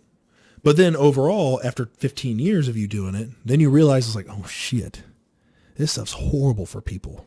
Horrible for people. Completely depleted the soil, and they own you. Yep. And now you're in it. They own. It's brilliant. They own you. They don't own your land, and the only reason they don't own your land, even though they own you and they take it anytime they want, is because they just don't want to pay the property tax on it. Yeah, they literally own that land, and you pay the bills on it. And see that. So to me, the American farmer is the guy who's actually farming, not the guy who walks around in the suit who owns thousands of acres and he calls himself a farmer. And that's how it's gone. These big farms of the world.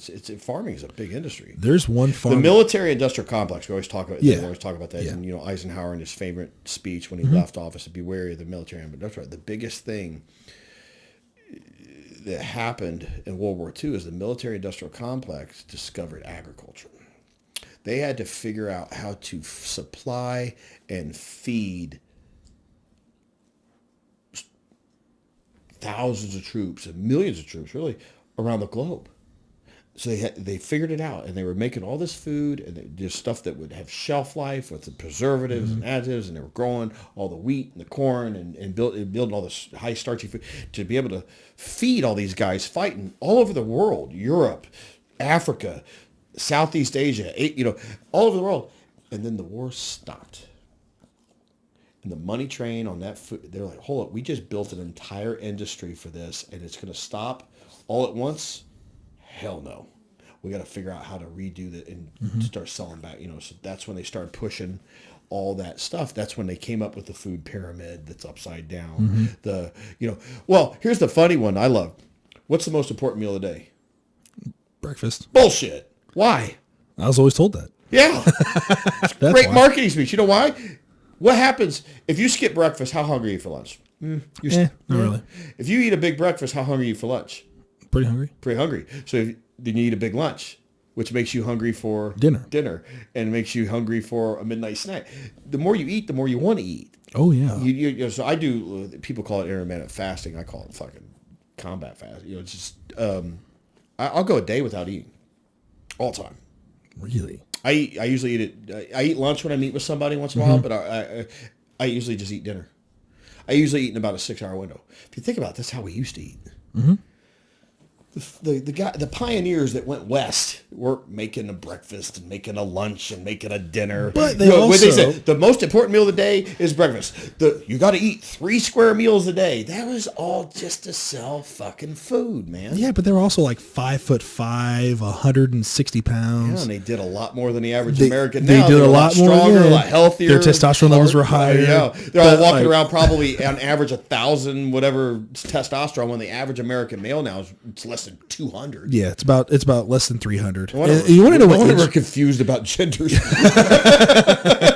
You know what really pisses me off fault. about insurance companies is that for like our insurance company, if you had anything less than 200 for your testosterone levels, then you could get put on TRT. Right. Well, all of a sudden, like it became pretty big where I work at. Like guys were like, you need to go and get tested, and all of a sudden they're finding out over half the guys are under 200 or right at that 200 mark. Our insurance company comes back and says, we changed it to 300. So now you have to pay for it. They don't want to pay for it. But it's like this bullshit because there's studies that have been done. What surprises me a little bit, because I know the average testosterone is low. We talked about this earlier at the gym. The average male testosterone is dramatically lower than it was 50 years ago. Even 10, 15 years ago. We live, by and large, a far more sedentary lifestyle, an easier life. The fight or flight mechanism, fight, flight, freeze, or frenzy is not triggered very often. About the only time your testosterone and all that spikes is freaking in your car and you get road rage. So it's just lower. But I would think in firefighters, it would have been a little bit higher. On you think it'd be higher, but the reason behind that is, from what I've understood and what I've read, is that if you go through, let's say, like yesterday at my firehouse yesterday, we had 4 calls overnight. And then during the day, we had, I think, 3 or 4 during the day. So roughly almost 7 or 8 runs yesterday. I don't always keep track in my head, but I know last night I didn't get to sleep, and it was because of 4 fucking runs. So you think about that. You get your adrenaline dump. So your adrenaline starts to spike up. You're going on the run. You got your sirens. You get your lights going. Everything. Your horns blasting. Bam, bam, bam, bam, bam. Your adrenaline's spiking up. It's going up. And then you get to the call. You get done. It comes back down. It starts slowly coming back down. 2 hours later, you're not completely rested afterwards. And it's not like it's not like in the military, because there's a book called On Combat that Lieutenant Colonel Dave Grossman wrote, who I had on this podcast, and he talks about how after you guys will have a firefight, which lasts hours. It can last hours, days, weeks, but you guys are fighting for hours on end. You're so completely exhausted for, like, in those battalions that were fighting. At the end of them, guys would just fall asleep, and then there's another enemy 100%. coming. Number one combat multiplier, second to water, is sleep. Yes. So when you have a lack of sleep, so sleep deprivation, and then on top of that, you put on a consistent adrenaline dumps throughout the day, and you're not recovering at all, you're going to start burning in your body, and that's where it comes Depletes into the well. Depletes your well, so depletes your testosterone, which is why firemen, police officers, firefighters, any first responder, and people in the military, their testosterone levels are always they're using so much. They're running on empty. They're running on empty all the time. Yeah. Then you start talking about sleep deprivation. You start talking about it to firemen. They get kind of upset about it. Yeah. Because there's reasons why. There's very fair reasons why they'll get upset about it, which I agree with partially. But also there's so many negative connotations towards sleep deprivation, and then relating back to, like, the Warrior 110 project, and also with suicide prevention for the military. Number one cause for anyone who's almost 99% of suicides, one of the highest, like top 3, sleep deprivation is always right there. Yeah. Well, and I sleep about 4 hours a night. I've never been one that needed a lot of sleep, though. So some people aren't, like Jordan Peterson. He sleeps, I think, roughly about 4 hours a night. I sleep, and I don't sleep all the way through either. So let's say I lay there 6 to 7, but I'm up, I'm waking up, I lay there, I look around, I'll check my phone, I go back to sleep. I don't sleep. It's very rare. I don't think I ever sleep 4 hours straight. I get up, I move around. Well, I've got so much fatigue, and my shoulders are shit. They've both been rebuilt. I need the other one done again, I think. My back, my neck. When I lay, I sleep in a lot of pain, and I stay in one spot too long. It really starts to hurt. So I got to move. So I just don't get I don't hit REM sleep very often. When I hit REM sleep, it's because I drank way too much the night before. Yes, that's the only time I'll hit REM sleep, and I can tell is when I'll have alcohol, which I was getting into the habit of having my nighttime drink. Like, I'll just have, like, the chocolatini, which is pretty strong, and I'll have a pretty big glass of it, but I'll drink that. I think it's hilarious. This 260-pound bodybuilder said, my chocolatini. Dude, I went to the bar. Okay, so I don't look obviously in video you can kind of see, but I always stay off to the side because I don't want people thinking I'm some douchebag that's going to be sitting there like, okay, I'm going to sit like this, but I stay off to the side. I went to the bar. I was sitting. Do you drink the martini with your pinky out? Oh, hell yeah. You know why? Because I ain't afraid. You're secure in your manhood. Yeah, I'm very secure in my manhood on that. So, like, this guy goes, I ordered a margarita, and I always get, like, a strawberry margarita, something very fruity with sugar, no salt. And then if they have umbrellas and shit, toss it in there. So they bring the drink up, and this guy here at the end of the bar, he goes, "What's up, Ferry?" And I look over, and I'm always okay with jokes. Yep. They don't bother me, but I pretended to be mad about it. So I was like, "Who just called me a fucking fairy?" And I stood up, and I pretended like I was going to square up on him. And he's like, "Josh, just fucking kidding." And the guy was like probably 5'7", maybe 180 pounds. And obviously me, 266 foot, I look a little bit different than he does, but I was just like, I'm just fucking with you. I really don't care. You can say whatever you want. I'll still drink my drink because it tastes better. Who's fair now? I'm a simple man. I like black coffee, dry red wine, whiskey neat. I can't do dry red wine. It's disgusting. I love it. Whiskey neat, and I like a beer once in a while. When you get into like the sweeter, I can't do sweet wine. Really? I am a sommelier. I used to own a wine bar and a wine tasting room.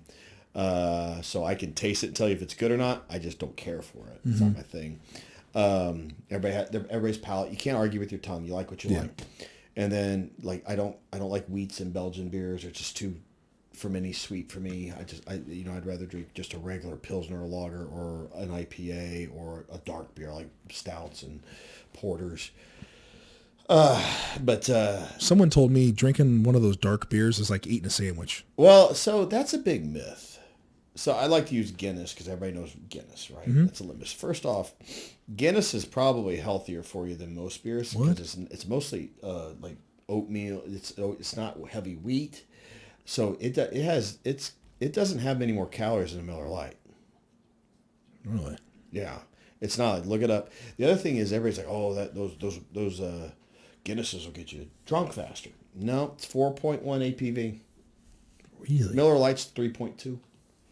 I'm a nerd with this shit. I've owned 5 bars and restaurants. I consult in the bar and restaurant industry. Mm-hmm. I was a lobbyist for the United Beverage Association, so I know all this math. So would it be better to drink? Because I like to drink like bourbons and whiskeys because I get drunk quicker. Like, not drunk. I can't say drunk. I get more tipsy or buzzed quicker. Yeah. I don't like being drunk at all. Everybody's different. That. Yeah. I'm out. So you give me a bottle of water, bam, gone. Mm-hmm. You give me a Coke, bam, gone. I drink that. Give me a glass of wine. If I'm not careful, I'll drink that too fast too. Give me a beer, bam, gone.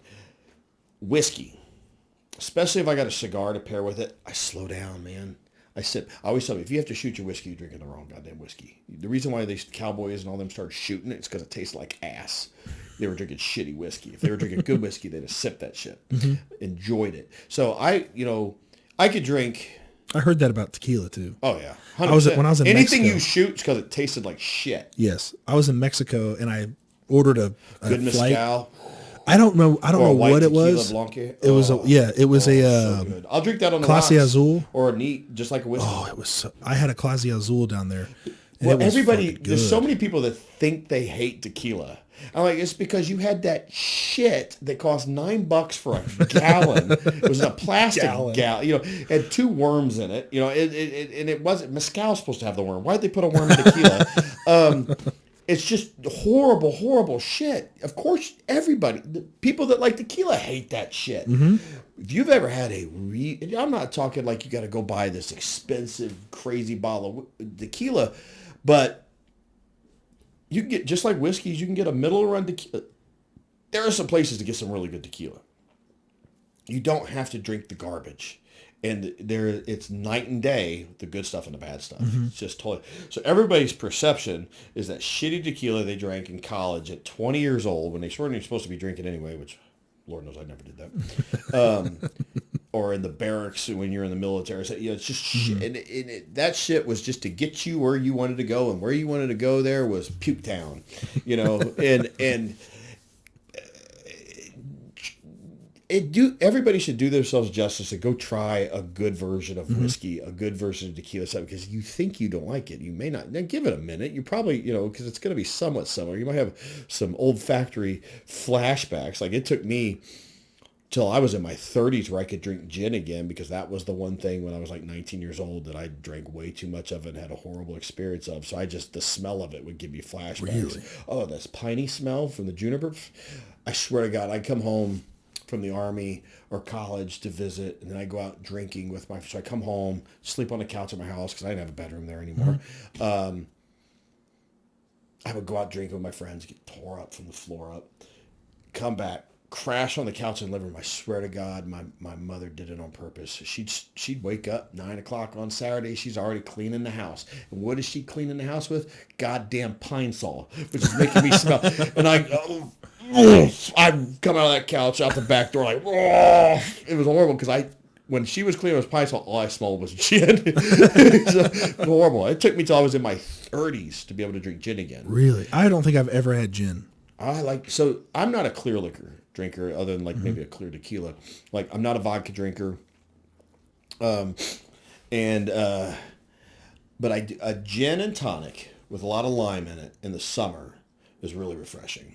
The problem is I call it a unique liquor because it'll unique up on your ass, especially when it's hot and it's refreshing. You just start putting them down, and next thing you know, your head's, you get big. I'll make the mint juleps. Yeah, quite often. That's whiskey. So yeah, I use whiskey with that though. I grow my own mint out back actually. That's awesome. Yeah. Yeah. Well, I was growing mint in my office. Were you really? When I still owned the mint.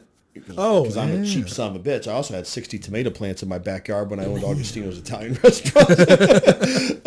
Now all I've got is a basil plant in my office. But I saw you. We came in. You had on the counter. You had a few bottles of different whiskey, and you had the screwball on there. Which goddamn. Do you not like that? Oh god, this started with me. I'm an old curmudgeon. I'm set in my ways. Mm-hmm. Let's hear it. Fucking peanut butter and whiskey. It's like, God damn it, just drink whiskey or go eat a peanut butter sandwich. I love it because what I love to do with it is I put it in an old fashioned, and I love peanut butter and I love whiskey. So I was like, two things that I love. If they had a Nutella whiskey, I would have it. Oh Lord. Do they even have a Nutella whiskey? I don't know. Maybe that needs to be my next whiskey. That could be your next whiskey. I'll do that. Kicking and screaming. I got a friend of mine. She's all about the screwball, and I'm just like, I'll be over here with my real whiskey. I still have real whiskey, I think. I got Basil Hayden. Training wheels, whiskey. I got more whiskey down in the bottom cabinet, too. But those are the ones that I just go to. Those are one of my go-tos. I'm just an old criminal. I like old shit. I like normal shit. I like basic shit, I mean, most of my car, I got one car that's not black, I own a few vehicles, like as most people do. I've got not one, but two, because I apparently have a problem, Jeeps, but they're the older ones. Mm-hmm. I've got an 88 YJ and a 95 that's YJ, cool. And I love them. They're utilitarian. There's nothing to them. They're a side-by-side seated tractor, and that's all I want. They've got a millennial anti-theft device in it called a stick shift. I don't even fucking lock the doors. Nobody's stealing that thing. They can't drive it. And I mean, I like it. And I have some friends of mine that have the newer, nice-ass Jeeps. Don't get me wrong, they're super nice, but people are very proud of their Jeeps. It doesn't. So beat when I everything refer that's to their older, Jeeps as with trail-rated the N96 minivans, I was like, you have a Jeep, you have a trail-rated minivan. They get a little fucking butthurt. Like, oh, you got a goddamn tractor. I'm like, yep, I like it. A buddy of mine, he had a 2000 Jeep Wrangler or Sahara that he was like, hey man, do you mind just keeping this at your house for a few months? I was like, I don't mind at all. He's like, you can drive it whenever you want. I'm like, awesome. Even better. And then he brings it over and I'm like, I go to get in. I'm like, it's a stick shift.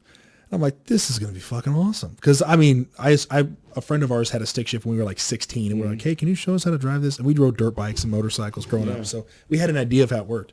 So driving that. You understand the mechanics, but you just had to go through it. Yeah, it's had to go through it all. It's so the whole gas. That was in the beginning was because before it was obviously you have your clutch up top on your left hand. And then, so anyway, so I was going to go take out, I had a podcast guest come on. I was like, hey, let's go grab some food real quick. And she's like, okay, yeah. So I was like, you want to take the Jeep or you want to take the truck? She's like, we'll just take the Jeep. I was like, all right, even better. Who doesn't want to ride in a Jeep? Exactly. Especially with the top off. Exactly. And then, so we get in there and she's like, oh my God, it's a stick shift. And I'm like, yeah. She's like, I've never been in a car with a stick shift.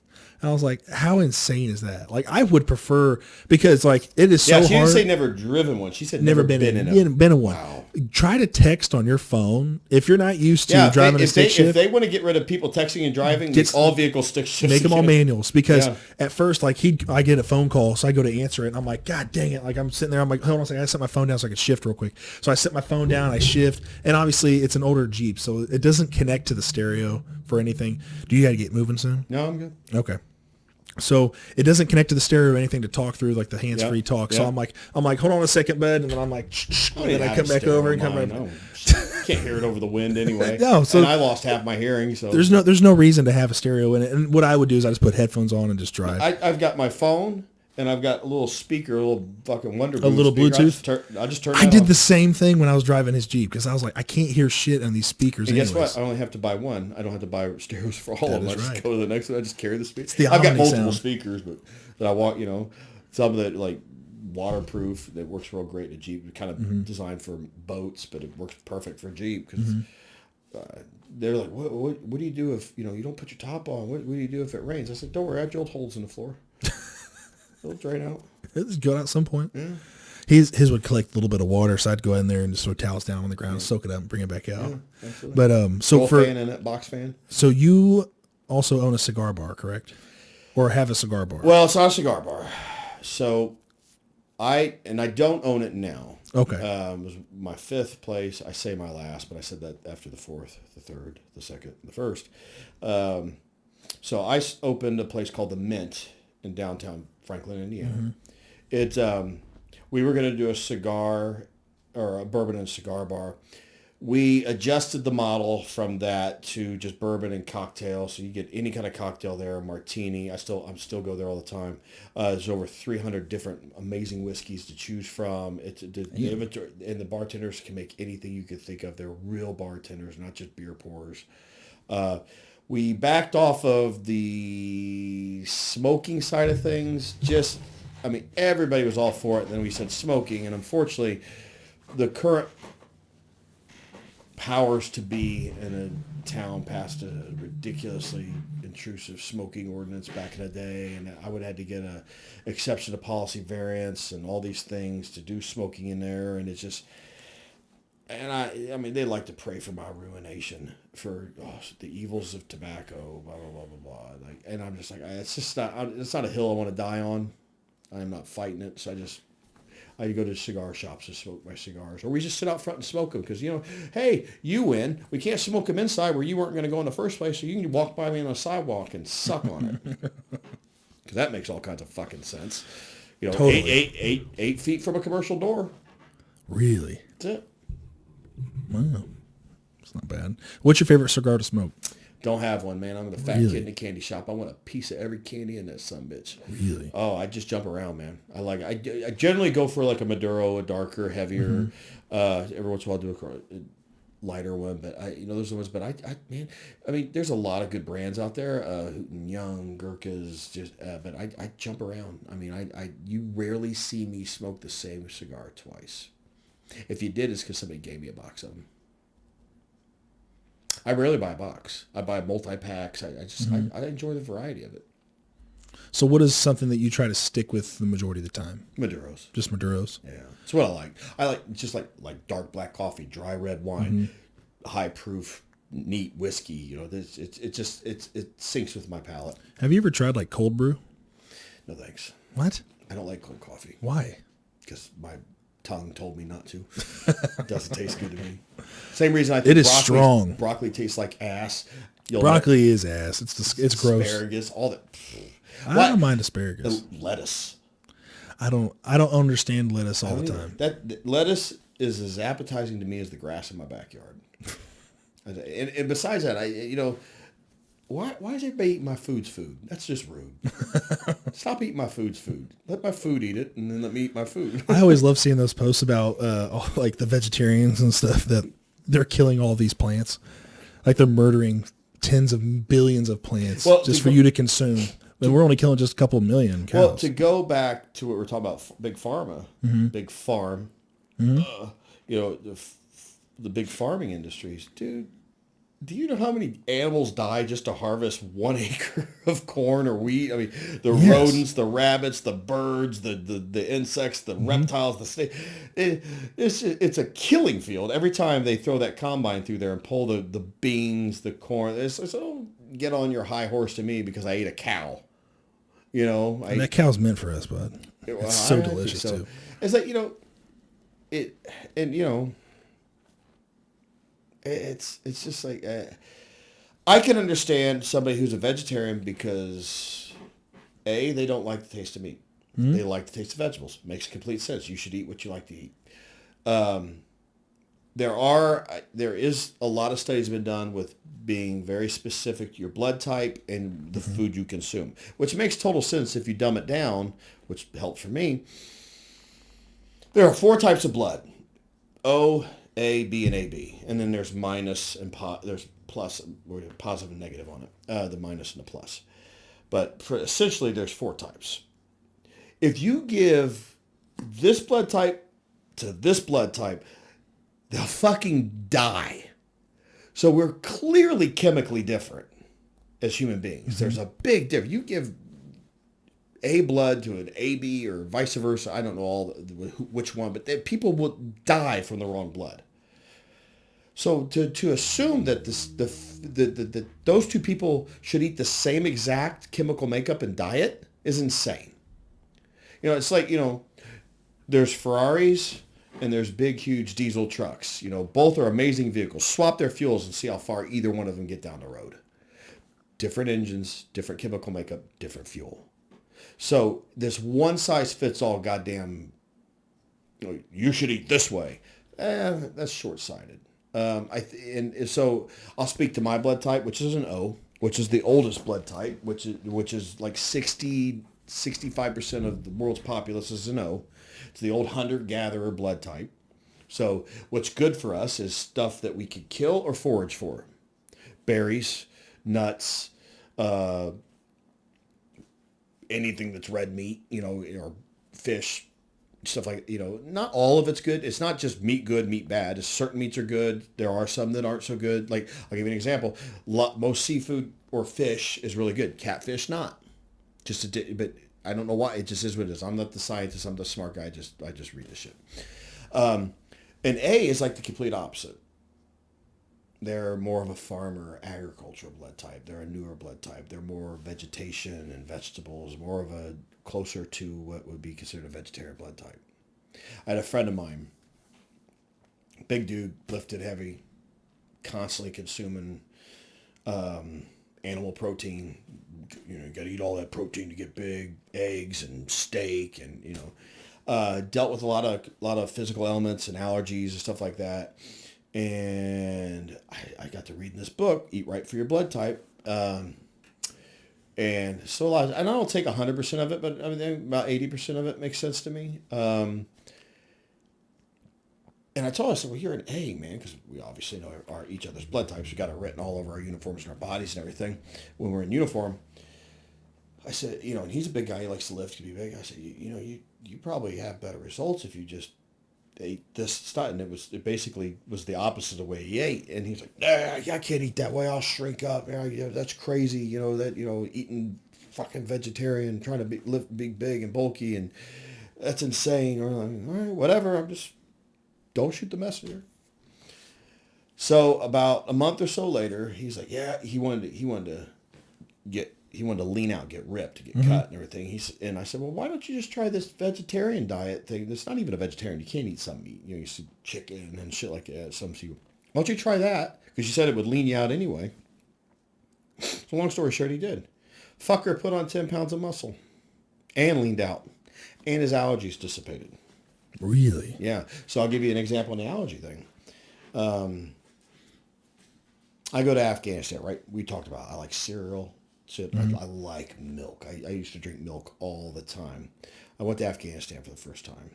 I get there, I'm like, where's the milk? In the chow hall, right? They're like, oh, it's over there on a table. Those little cartons, or little like fucking juice box cartons. I'm like, missing kids around them and all that kind of stuff. Right. Yeah. Have you found me yet? I'm looking at it and I'm like, it's room temperature. It's warm.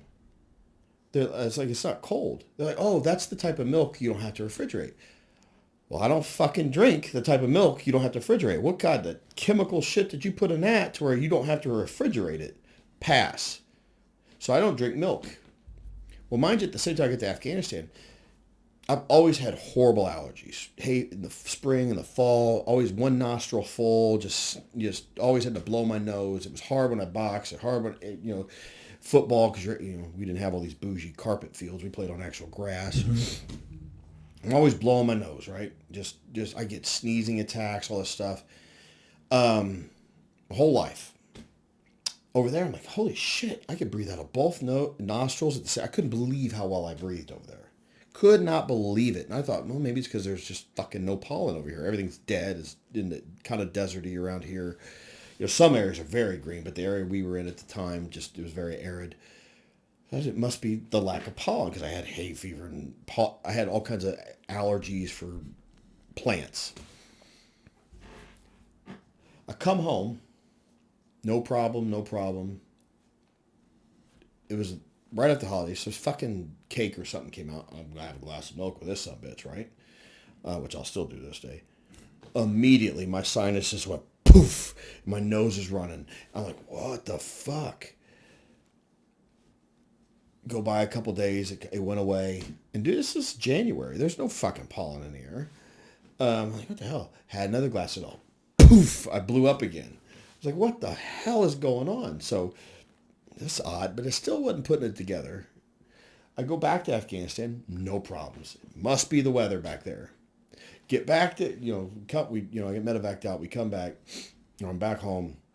fine. And I just, for whatever reason, I got in the habit of not drinking milk like I had before. So I just don't drink it for a while.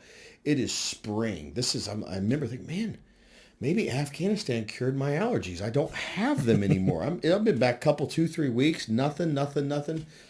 Glass of milk. Allergies right back. For some reason, some people have a dairy sensitivity. Like cheese does not do it to me, but milk, if I eat cottage cheese, whatever, no problem.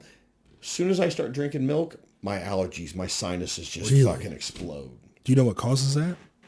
I'm not the smart guy, I just know. And then I read on it, and so okay, don't drink milk often. I just know when I drink some milk, like once in a while. My daughter and I, she loves to make chocolate, so I always bake chocolate chip cookies. Mm-hmm. She likes to do chocolate chip cookies. I'm such a domesticated ass. So we make chocolate chip cookies, and I'm not a big sweets guy, but I gotta eat 2 or 3 right out of the oven. You gotta eat a couple of these. You have to have them. They're the best. They kind of mush them up a little bit. I'll take a few swallows of her milk. 15 minutes, I feel it. That is amazing. Do you think it's just like what the cows were grazing on at some point? I don't know. All the goddamn chemicals they put in. I have no clue. I just know it is what it is. Maybe it's just a natural thing, and it's just the milk itself, and it's just my body makeup, and there's nothing wrong with milk, I'm not saying there is anything wrong with milk, but that chemistry and this chemistry do not mix. I did listen to a podcast. This was, I think, last year, and it was some dairy guy came on. He had a doctorate in milk. I don't know. Doctorate in milk? Yeah, it was something like that. Doctorate in bourbon. There you go. He had some, he was some like an smart undergrad person. Beer. And you got your minor in art, certificate in art, or in wine. So like he was some real smart guy, but he was talking about. He said milk is supposed to be for 1,500-pound cows, like calves that are a couple hundred pounds that are growing up to be 1,500, 2,000-pound animals. He said we keep feeding our kids milk, and then just throughout their lives keep feeding them, and then the correlation between obesity and with them intaking milk correlates together. You never think to question it, but you look back and how much sense does it make for us to drink bovine lactation? I don't think it does. Who was the guy that was like sitting there and was like, man, I am so thirsty. Look at that cow right there. Give me that cow's titty right now. Give me that titty. I'll drink right out of it, buddy. Just sitting up there just... He's like, God dang, it's real thick in here. Yeah. Like, because it's real thick when it comes out of the udder. And then that's what they do all the... It's pastures it, yeah. I don't know. But with that said, if you're trying to bulk up, milk's a hell of an aid. I mean, there's a lot of protein and calories in there. So, you just got to decide what you want and what you're willing to put up with. Milk blows me up in the stomach, and I got to go to the bathroom. That's what it does to Some me. people, it's bad. My daughter's pull that a little bit closer to you. My daughter's a little lactose intolerant. Just to where she'll drink the milk and her tummy will just get a little off. Nothing big. I get like stomach pains, and then I get like a bunch of like pressure, and then it's like either it's like gas or I just gotta go to the bathroom. But I grew up my whole life into my early 30s going through a gallon of milk every 3 days. Damn. Had horrible allergies my whole life. So I tell people all the time, if they had allergies, I'm not saying it's the answer. Just give up milk for a month. See what happens. Maybe the answer, maybe it's not. Mm-hmm. That's, I mean, if I go drink a gallon of milk right now, it's not like it's not like, I'm allergic to penicillin. You gave me a shot of penicillin, I'm fucking going to die. That almost happened to me. Well, in a different way. So for whatever reason, I'm allergic to one nut that I wasn't allergic to. I found out in Afghanistan in the middle of Almond Grove when I'm fisting them down my throat because they're, when you're there and you're negotiating deals or everything, there's the chai, the tea, and all the treats. And we're in Almond Grove, so the table's just full of almonds. Love the taste of almonds. And almonds, for most people, is one of the best nuts you can have. A lot of protein in it. Yeah.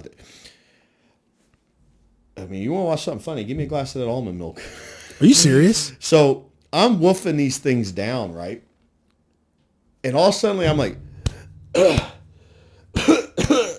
having a hard time breathing. And I'm like, what the hell is going on?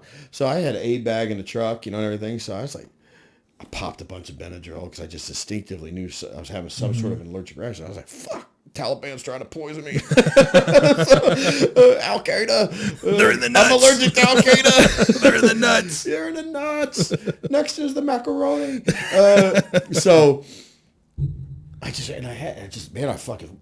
pounded a bunch of Benadryl, passed out, woke up the next day, felt like shit, but I was fine, right? Kind of, I wonder if it was almonds. I've been eating almonds my whole life because sometimes you develop allergies later. Mm-hmm. And I'm not allergic to any other tree nuts, just almonds. So, well, yes, I found out. So it's fine. I like that. I don't know. Was it almond? I don't know. I really don't want it to be almonds because I like almonds. Like I didn't want to give up milk either, but proof's in the pudding, milk, whatever you want to call it. Proof's in the yogurt. Yeah, proof's in the lactose. So fast forward, then following Christmas, we're up in Michigan, family for Christmas, where we did Christmas on Sunday, Thanksgiving, or fucking Thanksgiving. I'm instinctively fishing around the almonds and the mixed nuts while I'm drinking and playing cards, right? Well, remember I said I was drinking. Yeah. So eventually I'm like, fuck it, I'm eating all of them, and I'm just fisting them all down.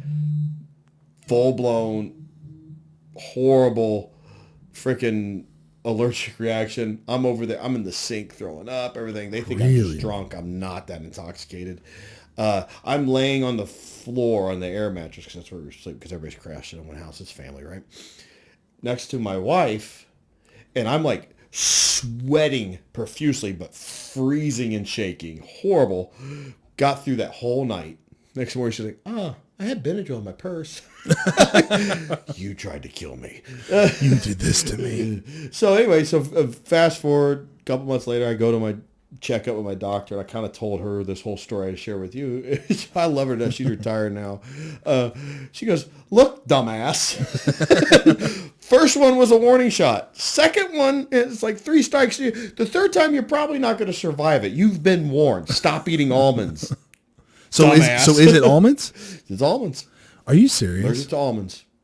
I had one of my bartenders at the Mint making cocktails. All these different cocktails to try and everything. And I'm sipping this one. I sipped this one. I went, I know that taste. What's in that? She's blah, blah, blah, blah, amaretto. Amaretto's almonds. Is it really? Spit it out. Didn't swallow it. Spit it right back in the glass. She's like, what? So, like, she took offense like it was a horrible drink. I'm like, no, I can't have amaretto. Almonds. Allergic to almonds. She's like, oh, I'm so sorry. I didn't know. I'm like, it's all right. Because she was experimenting. I thought it was all whiskey, but she did brilliant girl. Made some great cocktails. I let everybody else try the one. Well, I had to remake it. I give her the one I spit back into. You turned that to the guy you hate. I spit. Whole mouth went numb. Really? Yeah. Just from that. And it's distilled. Man, that is nuts. We've had some patients and stuff where they'll have like, we get to use EpiPens on them, which I've always enjoyed. Well, I have to carry EpiPen around with my son's allergic to all tree nuts. One of my sons, Marco. Really? Yeah. Oh yeah. He got 1/2 a cashew from a friend of his in class, and his face blew up like a catcher's mitt. I have a photo of it. It's like, oh my God, they rushed him to the ER. I'm freaking. And so he has to stay very clear of any tree nuts. It's weird. Well, I hate to cut this. Absolutely. Well, we were talking about nuts. We were talking about nuts all the time. We're going to end this episode on nuts. We talked about Brian's nuts. That's all we talked about. Nuts that gave me so much strife in my life. Hey, mine gave me strife in my life too. I think every guy's nuts. They get kicked every day. At some point in their life. Yeah. They get kicked every fucking day. You got to take it, man. Every day. Just eat it up. Just put them in your mouth and just eat them up. Eat them and smile. Well, I appreciate words you. of David Lee Roth, eat them and smile. Well, I appreciate you spending the time out of your day. I appreciate the opportunity. Talking. So hopefully we get to do this again and we get to have it in a big group setting and smoke cigars and have some whiskey. And I'm all in. Awesome. Well, I'll bring the lights out bourbon. I'll bring some stogies. We'll make it happen. Even better. Well, thank you. All right, brother.